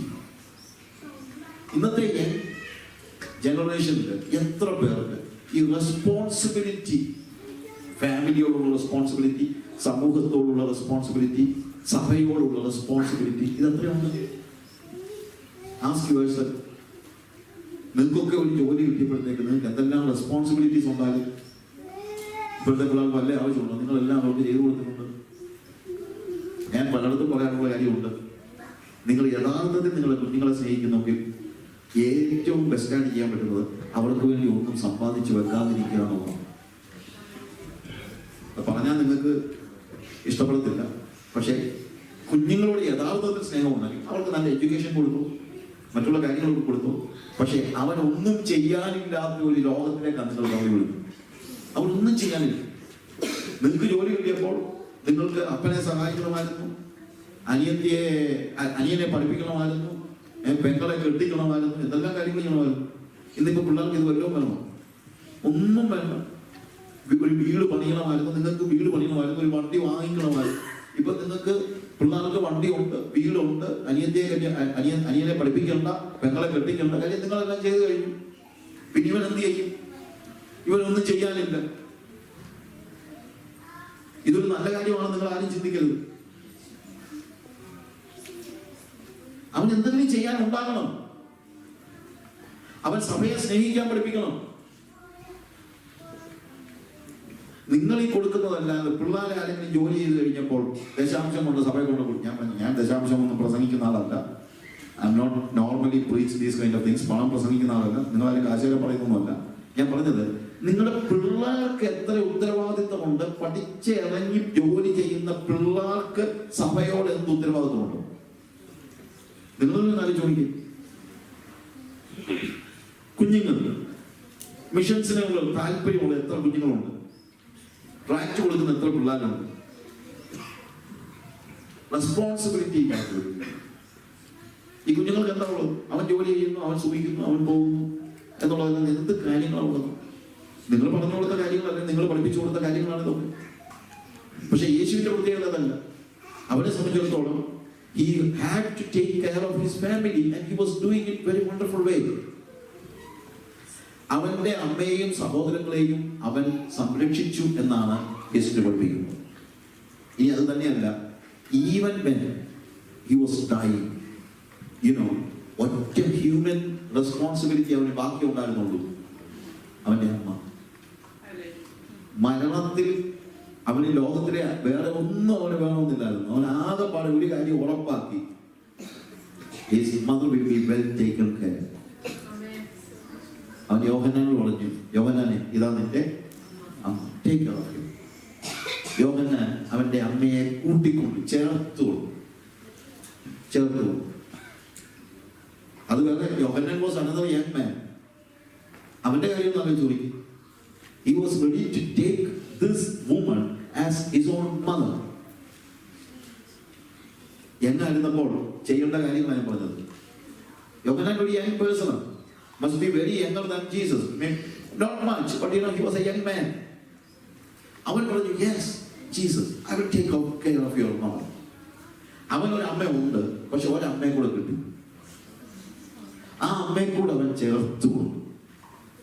ഇതാണ് ക്രിസ്തീയ ജീവിതം. ഇതാണ് യേശു ക്രിസ്തുവിന്റെ സ്വഭാവം. യോഹന്നാൻ യേശുവിന്റെ മാറോടി ചാടിയിരുന്ന ആളാണ് നമ്മൾ ഇന്നലെ കണ്ടു, റൈറ്റ്? അവനിപ്പോ യേശുവിന്റെ സ്വഭാവം മുഴുവനായിട്ട് കിട്ടിയിട്ടുണ്ട്. അവൻ പറഞ്ഞു, ഞാൻ ഏറ്റെടുത്തോളാം, ഞാൻ നോക്കിക്കോളാം. എങ്ങനെയെങ്കിലും ഒരമ്മയെ കൂടെ നിങ്ങൾക്ക് കിട്ടിയാൽ നിങ്ങൾ ചേർത്തുള്ളൂ. നിങ്ങളൊന്ന് ആലോചിച്ചു, yes I will take care of another mother. അപ്പൊ പിന്നെ ഞങ്ങൾക്ക് തന്നെ നമ്മുടെ സ്വന്തം കാര്യം തന്നെ നോക്കാൻ നേരമില്ല, നേരമാ എന്നല്ല നമ്മൾ പറയത്തുള്ളൂ. ഒരമ്മയെ കൂടെ, ഒരു സഹോദരനെ കൂടെ, ഒരു സഹോദരിയെ കൂടെ, ഒരു പിതാവിനെ കൂടെ, ഒരാളെ കൂടെ സംരക്ഷിക്കാൻ നിങ്ങൾക്ക് മനസ്സില്ലെങ്കിൽ നിങ്ങൾ യഥാർത്ഥത്തിൽ കർത്താവിന്റെ ദിവ്യ സ്വഭാവത്തിന് കൂട്ടാളിയല്ല. യോഹന്നാൻ ദിവ്യ സ്വഭാവത്തിന് കൂട്ടാളിയായതുകൊണ്ട് അവൻ എന്ത് പറഞ്ഞു? Yes I will take care. Take care of the poor people. Take care of the people who doesn't have anybody. ആരുമില്ലാത്തവരെ സംരക്ഷിക്കാനുള്ള വലിയൊരു മനസ്സ് നമുക്കുണ്ടാകണം. അതിനുവേണ്ടിയുള്ള ഒരു വലിയ പരിശ്രമം നമുക്കുണ്ടാകണം. അതാണ് ഏറ്റവും വലിയ ഒരു പദവിയായിട്ട് നമ്മൾ മനസ്സിലാക്കുന്നത്.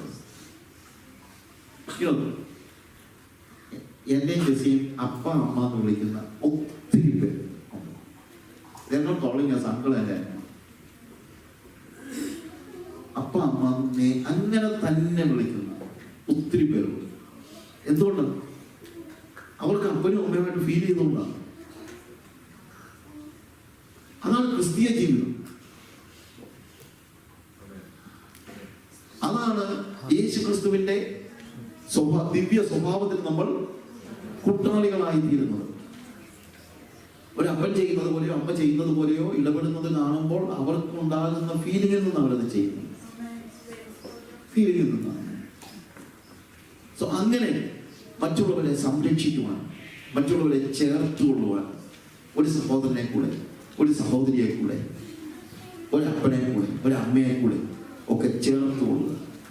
വീട്ടിൽ താമസിപ്പിക്കേണ്ടി വന്നാൽ വീട്ടിൽ താമസിപ്പിക്കുക. ഇനി അതല്ലെങ്കിൽ പോലും taking care of people, responsibility, take the responsibility.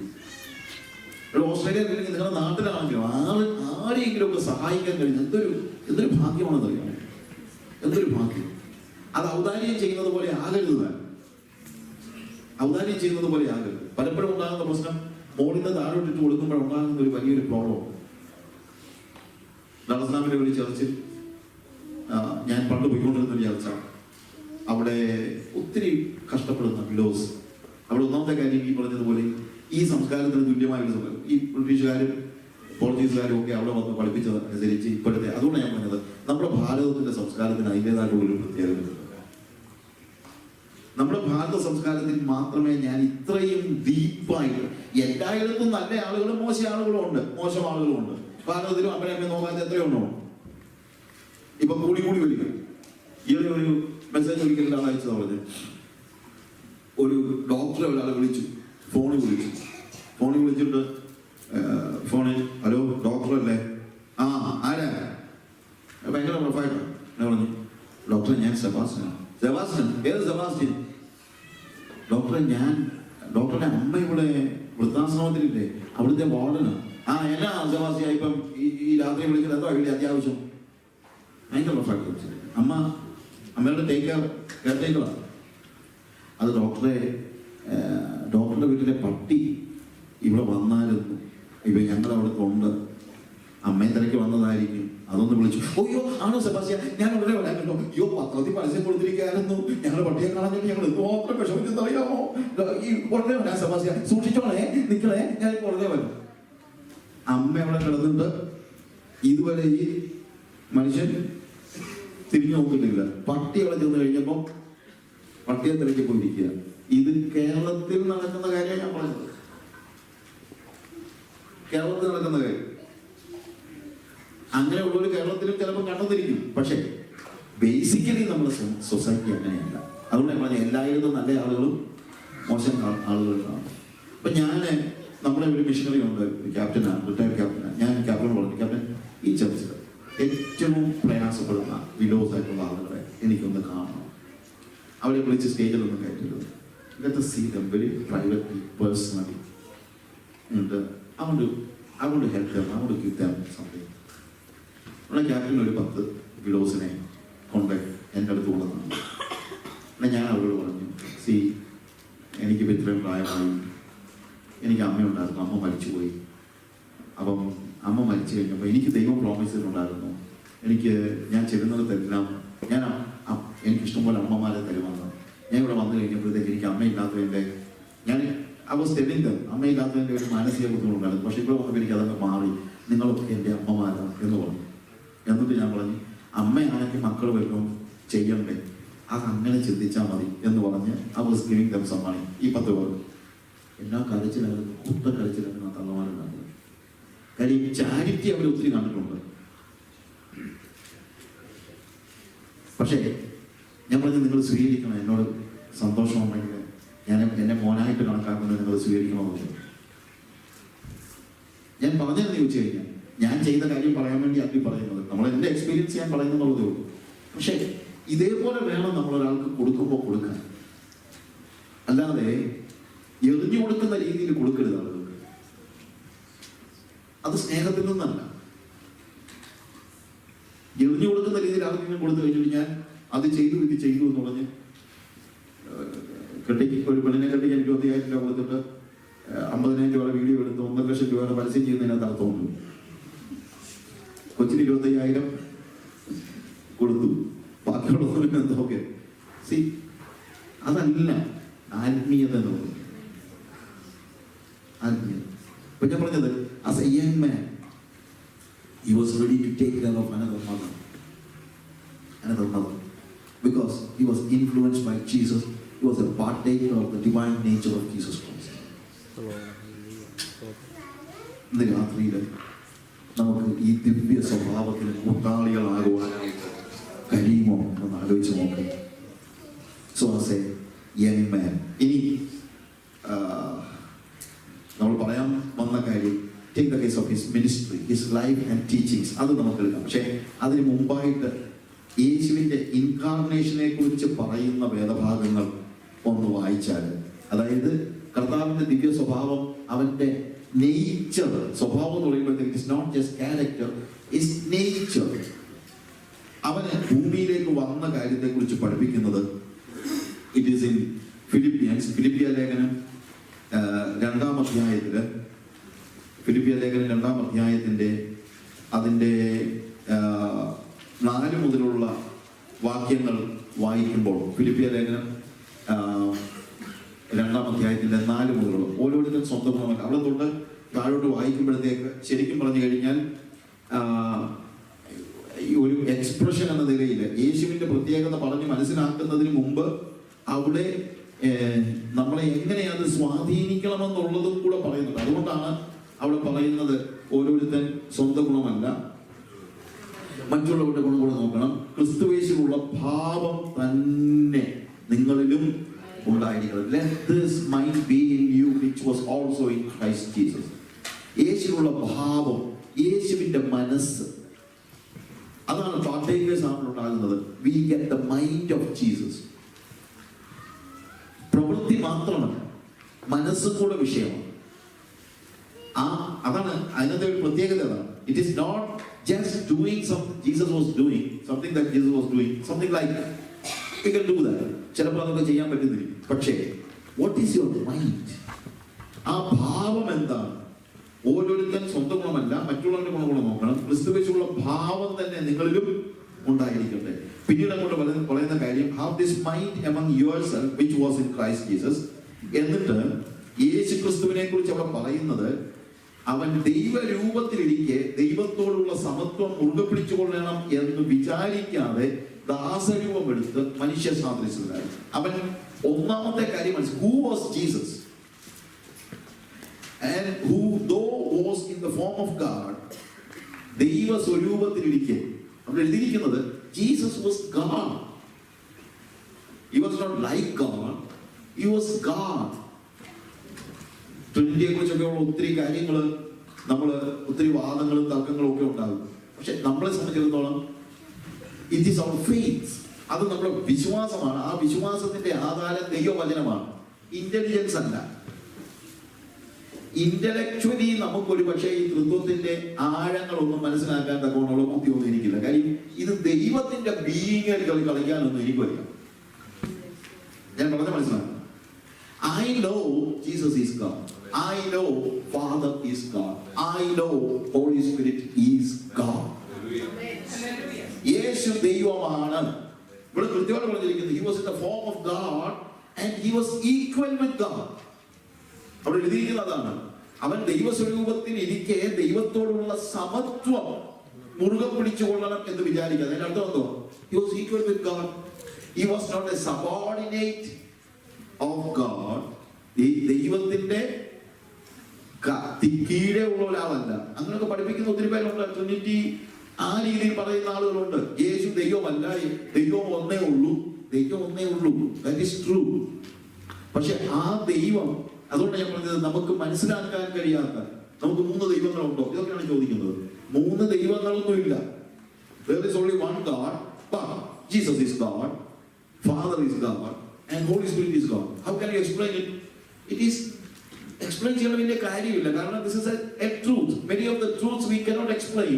പലപ്പോഴും ഒന്നും കൂടെ കൂടിയാത്ര 1 അധികം 1 സമം അധികം 1 സമം 3. പക്ഷെ ഇത് അങ്ങനല്ല. ഇത് 1 into 1 into 1. It is not 1 + 1 + 1. ഇത് മാത്തമാറ്റിക്സ് വെച്ച് തെളിയിക്കാനൊന്നും ഞാൻ പോവല്ല, എനിക്കതിന്റെ ആവശ്യമില്ല. പക്ഷെ ഈവൻ നമ്മൾ 1 × 1 × 1 എത്ര? 1. You get my point? So God the Father is God, the Son is God, the Holy Spirit is God. And how many gods are there? No, there are not much gods. It is God. It's not question of gods. It's God. Avan Deivam. And the Bible clearly says that Jesus is God. John chapter 1 verse 1 എന്ന് നമ്മൾ കാണുന്നത്, ആദ്യം വചനം ഉണ്ടായിരുന്നു, വചനം ദൈവത്തോടുകൂടെ ആയിരുന്നു, വചനം ദൈവമായിരുന്നു. ആ വചനം ശരീരമെടുത്തു. അതാണ് വാസ്തവത്തിൽ ഇൻകാർണേഷൻ എന്ന് പറയുന്നത്. So Jesus is the revelation of God in human form. യേശു എന്ന് പറയുന്നത് ദൈവത്തിന്റെ ജഡാവതരണം ചെയ്ത ദൈവമാണ് യേശു. ഇത് ഞാൻ പറഞ്ഞല്ലോ, ഓരോന്ന് എക്സ്പ്ലെയിൻ ചെയ്യാൻ ആ ഒരു എക്സ്പ്ലനേഷന്റെ കാര്യം ഉണ്ടാകുന്നില്ല. കാര്യം എനിക്ക് അറിയാൻ വയ്യാത്ത ഒത്തിരി കാര്യങ്ങളുണ്ട്, എനിക്കത് മനസ്സിലാക്കാനായിട്ട് കഴിയുകയില്ല. എന്ന് വെച്ചോണ്ട് അത് ഉത്തരമില്ലാത്ത കാര്യം എന്നുള്ളതല്ല. അത് എക്സ്പ്ലെയിൻ ചെയ്യാൻ ഒരു പക്ഷേ ദൈവത്തിന് പറ്റുമായിരിക്കും, പക്ഷെ അത് പറഞ്ഞാൽ നമുക്ക് മനസ്സിലാവില്ല. അത് ദൈവത്തിനെ പറ്റും. ഇപ്പം 3.5 വയസ്സ് 4 വയസ്സുള്ള എൻ്റെ മോള് എന്നോട് ചോദിക്കുകയാണ്, അവൾ ഫ്ലൈറ്റ് കണ്ടുകൂടെയാണ്. അപ്പേ ഈ ഫ്ലൈറ്റ് എന്തുകൊണ്ടാണ് ഈ മോളിൽ ചെന്നിട്ട് താഴോട്ട് വീഴാത്ത? ഞാനാണെങ്കിൽ ഒരു കല്ലെടുത്ത് കഴിഞ്ഞപ്പോൾ അത് താഴോട്ട് വീഴുന്നു, ഈ ഫ്ലൈറ്റ് എന്താ താഴോട്ട് വീഴാത്ത?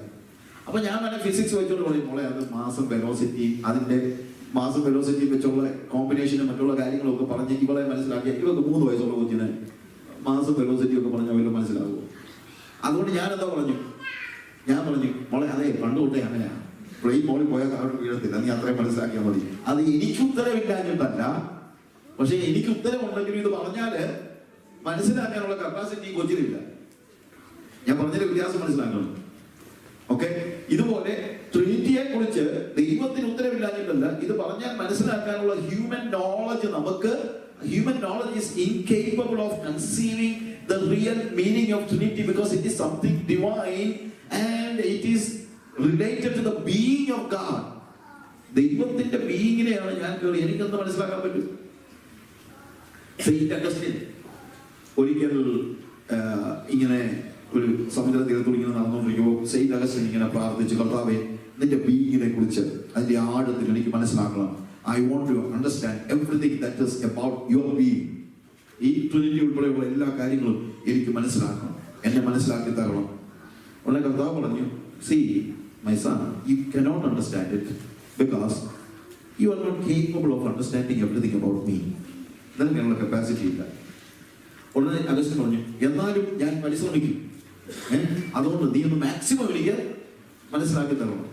അങ്ങനെ സംസാരിച്ചുകൊണ്ടിരിക്കുന്ന കൂട്ടത്തിൽ 2-3 പിള്ളേർ കൂടി ഈ സമുദ്ര തീരത്ത് കളിച്ചുകൊണ്ടിരിക്കുക.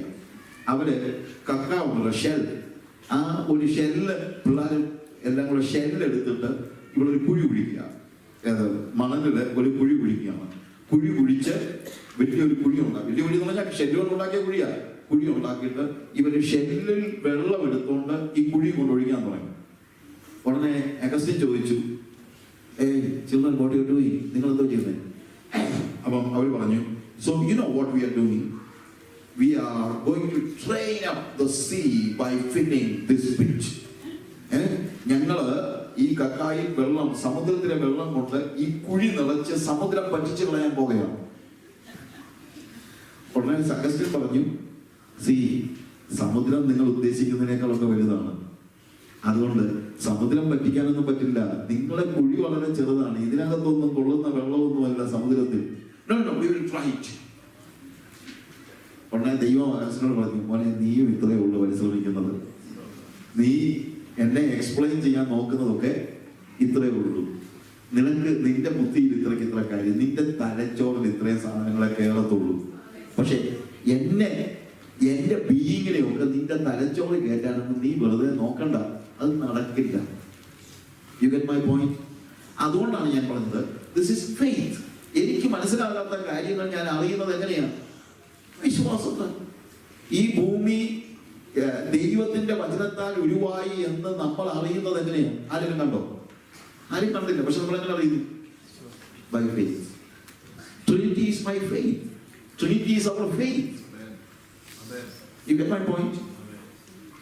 അതുകൊണ്ട് ഞാൻ I'm not explaining all those things. അവിടെ എഴുതിയിരിക്കുന്ന ഒരു കാര്യം, അവൻ ദൈവരൂപത്തിലിരിക്കെ ദൈവത്തോടുള്ള സമത്വം മുറുകെ പിടിച്ചുകൊള്ളണം എന്ന് വിചാരിക്കാതെ, he was equal with God.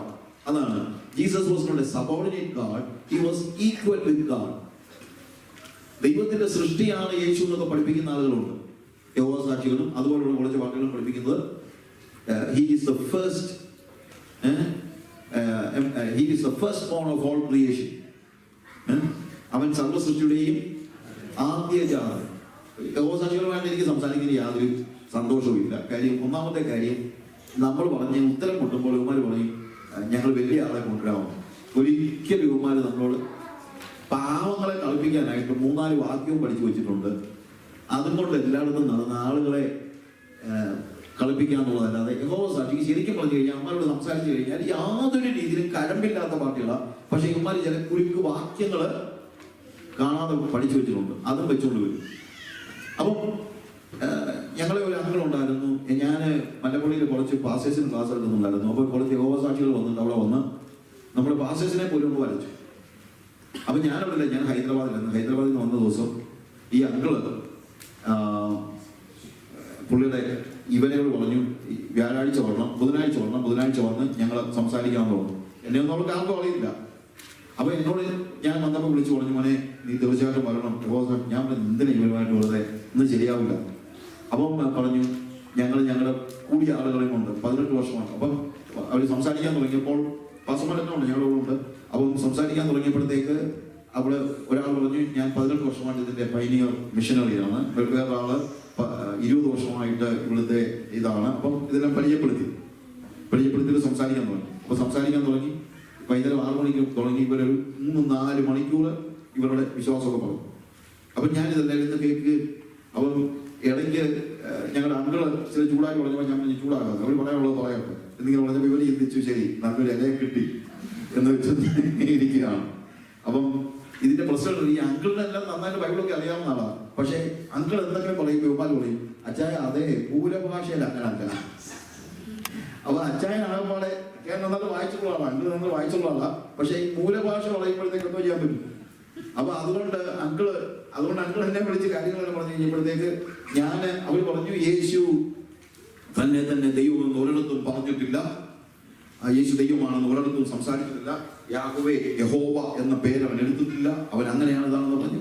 അപ്പൊ ഞാൻ പറഞ്ഞു ഇനി എനിക്ക് സംസാരിക്കാം.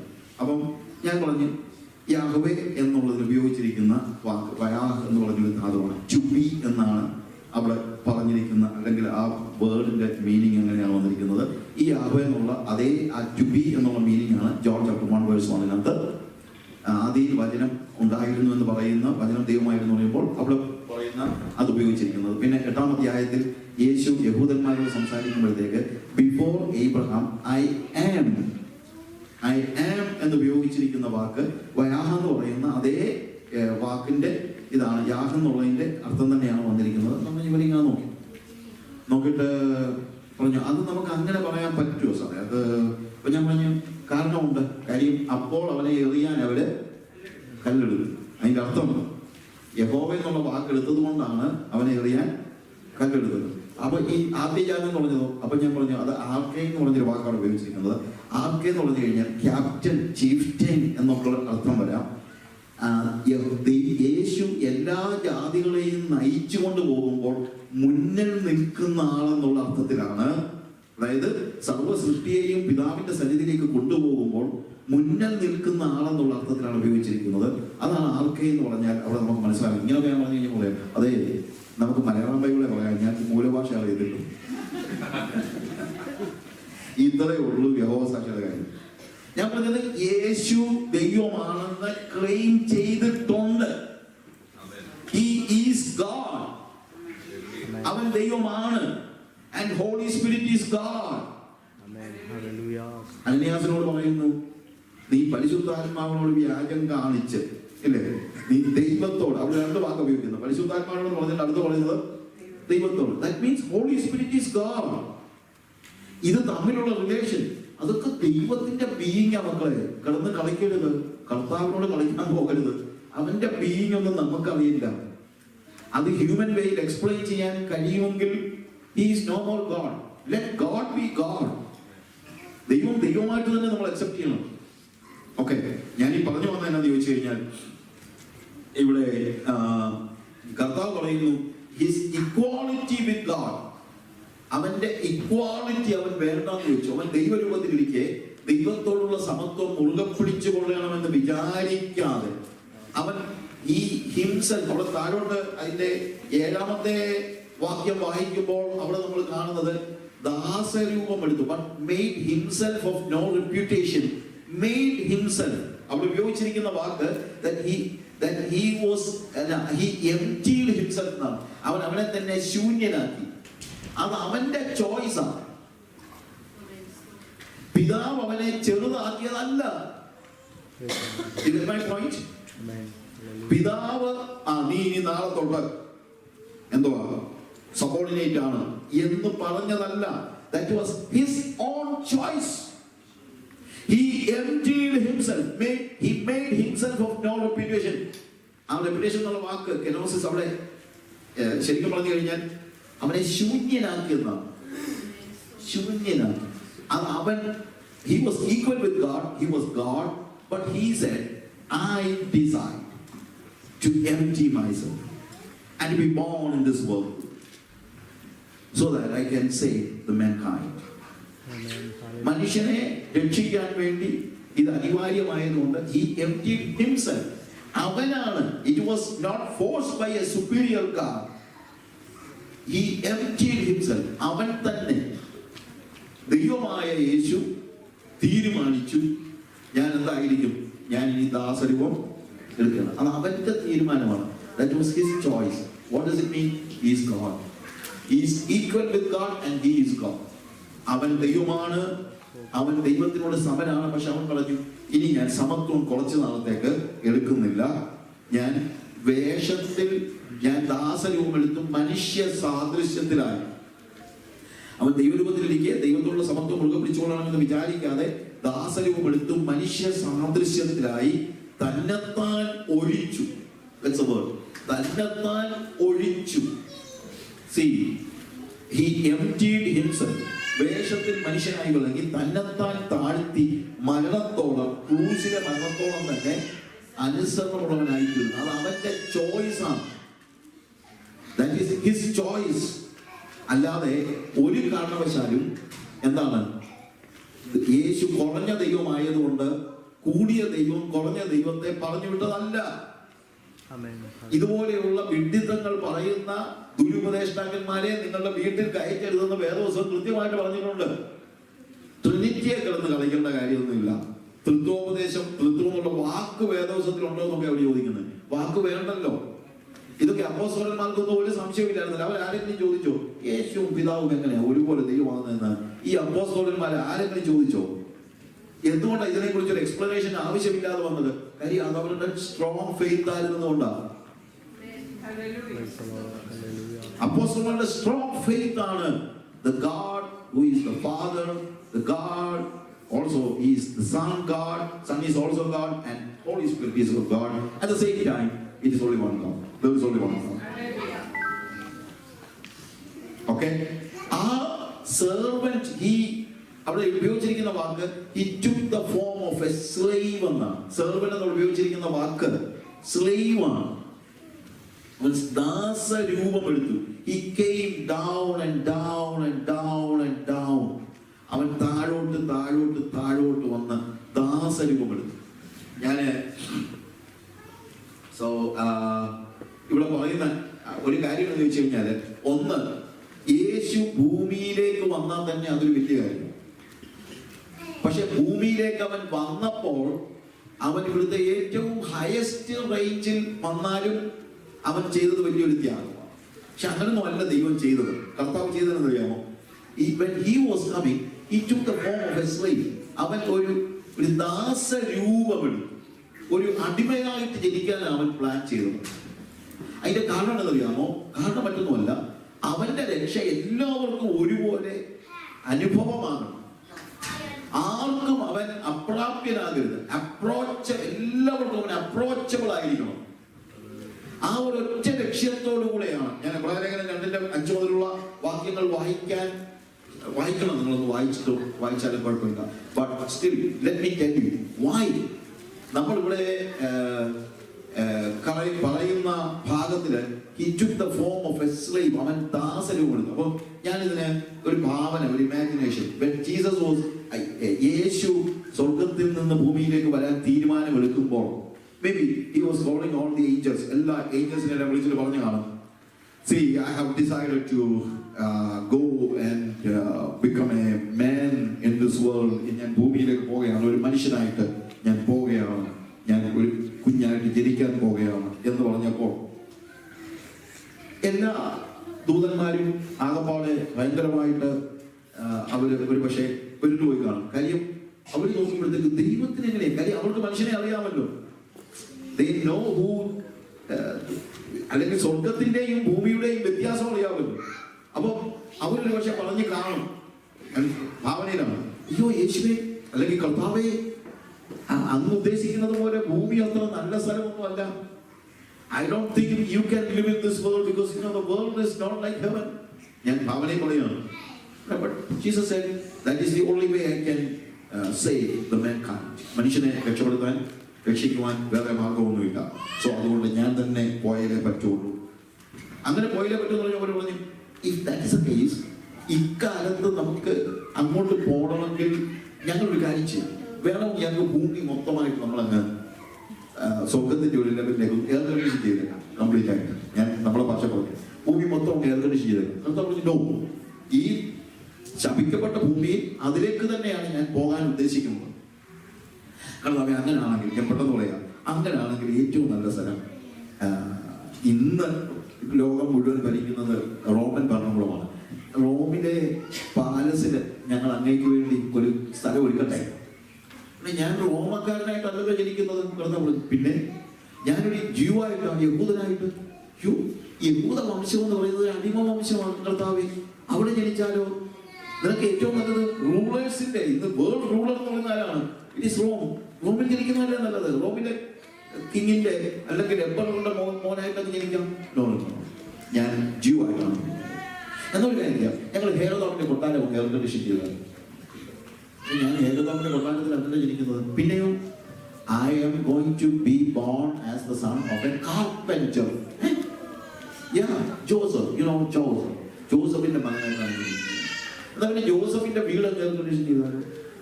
ഉള്ള കൃതം പറഞ്ഞു, അതിന് ഞാൻ ജോസഫിന്റെ വീട്ടിലാണ് ജനിക്കുന്നത്. ഞാൻ ഒരു പശുത്തൊഴുത്തിലാണ് ജനിക്കുന്നത്. ഞാൻ ജനിച്ചോളാം. അതിന് നിങ്ങൾ വിഷമിക്കുന്നു വേണ്ട. He took the form of a slave. He was coming down and down and down and down. ഞങ്ങള് ഒരു അസ്ട്രോനോട്ട് ആംസ്ട്രോങ്ങിന്റെ കൂട്ടത്തിലുണ്ടായിരുന്ന ഒരു ജിം എർവിൻ എന്ന് പറഞ്ഞിട്ടുണ്ട്. ജിം എർവിൻ ഒരിക്കലും നമ്മുടെ മാരാമൺ കൺവെൻഷന് പ്രസംഗിക്കാനൊക്കെ വന്നിരുന്നു. അദ്ദേഹം ചന്ദ്രനിൽ നടന്നിട്ടുള്ളതാണ്. അപ്പൊ ഞങ്ങൾ ഞാൻ മെൽബച്ച് നടന്ന സമയം ഞങ്ങൾ വി ഹാഡ് ആൻ ഇന്റർവ്യൂ. ആ ഇന്റർവ്യൂവില് അദ്ദേഹത്തോട് ഇങ്ങനെ ചോദ്യങ്ങൾ ചോദിക്കുന്ന കൂട്ടത്തിൽ, how do you feel when you are walking on moon?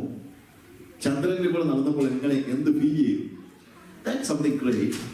അദ്ദേഹം പറഞ്ഞ കാര്യം, but a man walking in the moon is nothing compared to God walking on earth.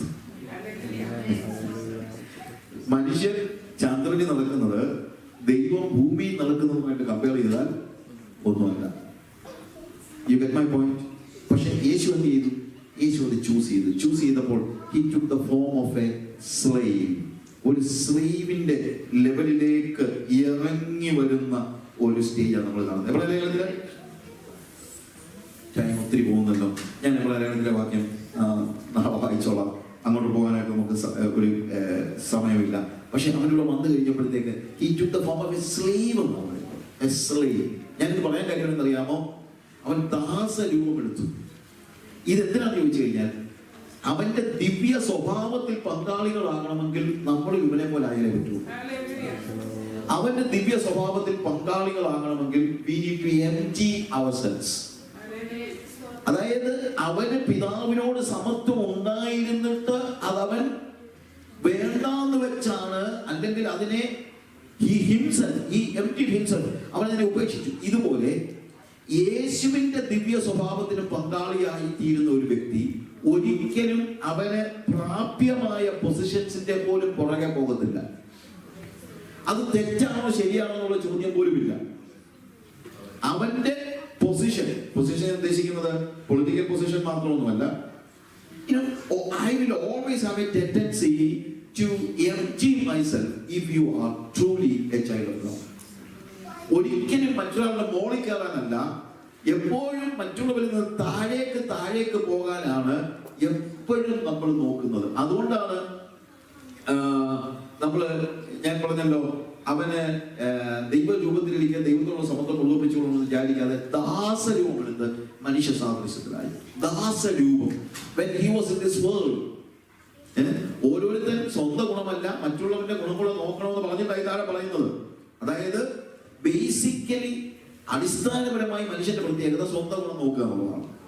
അടിസ്ഥാനപരമായി മനുഷ്യന്റെ സ്വഭാവം സ്വന്തമായി ഉയർത്തുക എന്നുള്ളതാണ്.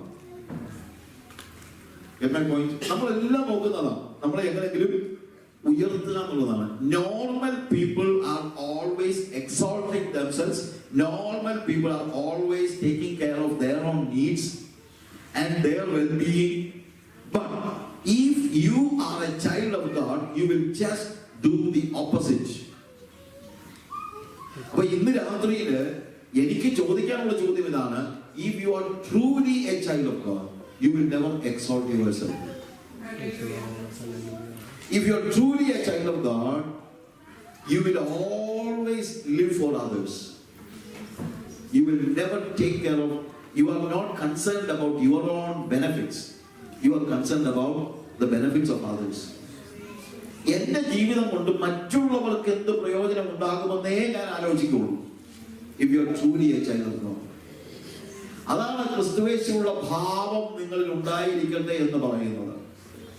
അതാണ് അവന്റെ ദിവ്യ സ്വഭാവം. അവന്റെ സ്വഭാവം എന്താണ്? മനുഷ്യന്റെ സ്വഭാവം exalting ourselves. യേശുവിന്റെ സ്വഭാവം emptying himself.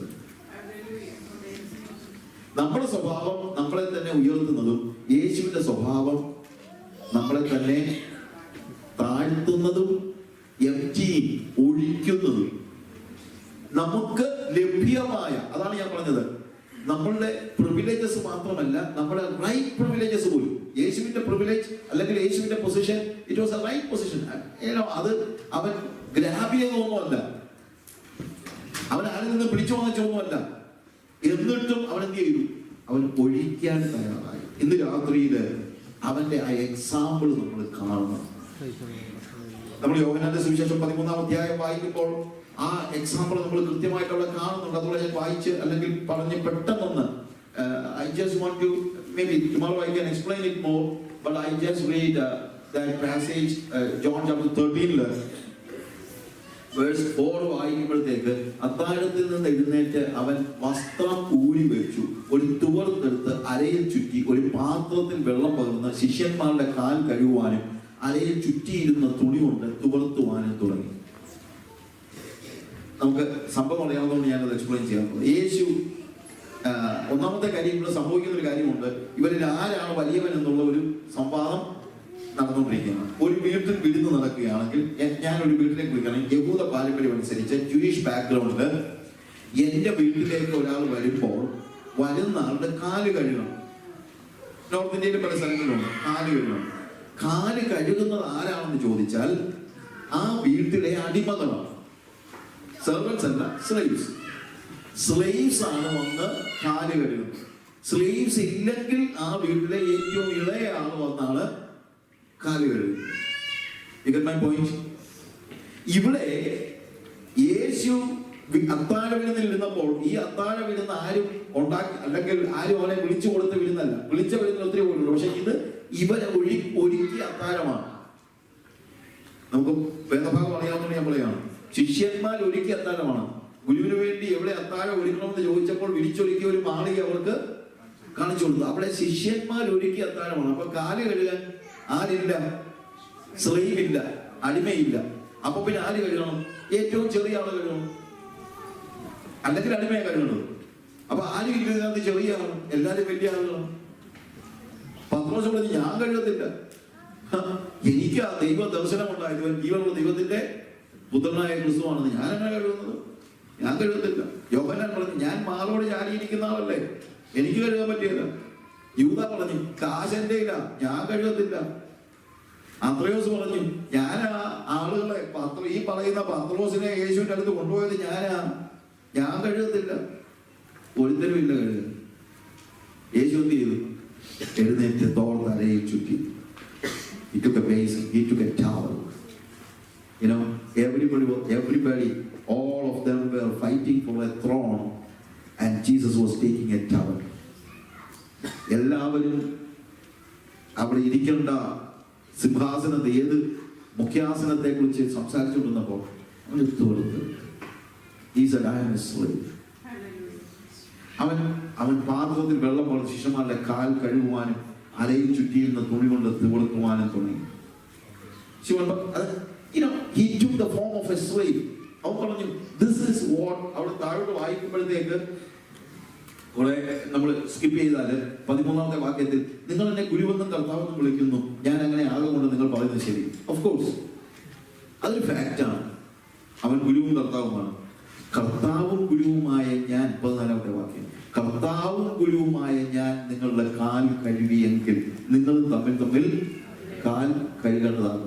ഞാൻ നിങ്ങൾക്ക് ചെയ്തതുപോലെ നിങ്ങളും ചെയ്യേണ്ടതിന് നിങ്ങൾക്ക് ഒരു ദൃഷ്ടാന്തം തന്നിരിക്കുന്നു. ഒരു ദൃഷ്ടാന്തം. എന്നിട്ട് താഴെ പറയാണ്, ആമേൻ ആമേൻ ഞാൻ നിങ്ങളോട് പറയുന്നു, ദാസൻ യജമാനേക്കാൾ വലിയവനല്ല, ദൂതൻ തന്നെ അയച്ചവനേക്കാൾ വലിയവനുമല്ല. ഇത് നിങ്ങൾ അറിയുന്നുവെങ്കിൽ ചെയ്താൽ ഭാഗ്യവാന്മാർ. നോക്കുക, ഇത് നിങ്ങൾ അറിയുന്നുവെങ്കിൽ നിങ്ങൾ ഇത് ചെയ്താൽ ഭാഗ്യവാന്മാർ. ഇവിടെയാണ് നമ്മൾ കാണുന്നത് എന്താണ്? കർത്താവിന്റെ ആ ദാസ്യാനുഭവം നമ്മൾ കാണുന്നത്. ലൂക്കോസിന്റെ സുവിശേഷം 22-ാം അധ്യായത്തിലും ഇതേപോലെ തന്നെ. ഞാൻ ആ ഭാഗം ജസ്റ്റ് ഒന്ന് വായിച്ചോട്ടെ, ബിഫോർ ഐ ഫിനിഷ്. ചാപ്റ്റർ 22 അതിന്റെ 24 മുതൽ ഉള്ള വാക്യങ്ങളിൽ നമ്മൾ കാണുന്നത് വേഴ്സ് 24, തങ്ങളുടെ കൂട്ടത്തിൽ ആരെയാകുന്നു വലിയവനായി എണ്ണേണ്ടത് എന്നതിനെ ചൊല്ലി ഒരു തർക്കം ഓടിലുണ്ടായി. അവനവരോട് പറഞ്ഞത്, ജാതികളുടെ രാജാക്കന്മാർ അവർക്ക് കർത്തൃത്വം നടത്തുന്നു, അവരുടെ മേൽ അധികാരം നടത്തുന്ന ഒരു ഉപകാരികൾ എന്ന് പറയുന്നു. നിങ്ങളോ അങ്ങനെയല്ല. നിങ്ങളിൽ വലിയവൻ ഇളയവനെയും പോലെയും നായകൻ ശുശ്രൂഷിക്കുന്നവനെ പോലെയും ആകട്ടെ. ആരാകുന്നു വലിയവൻ? ഭക്ഷണത്തിൽ ഇരിക്കുന്നവനോ ശുശ്രൂഷിക്കുന്നവനോ? ഭക്ഷണത്തിൽ ഇരിക്കുന്നവനല്ലയോ?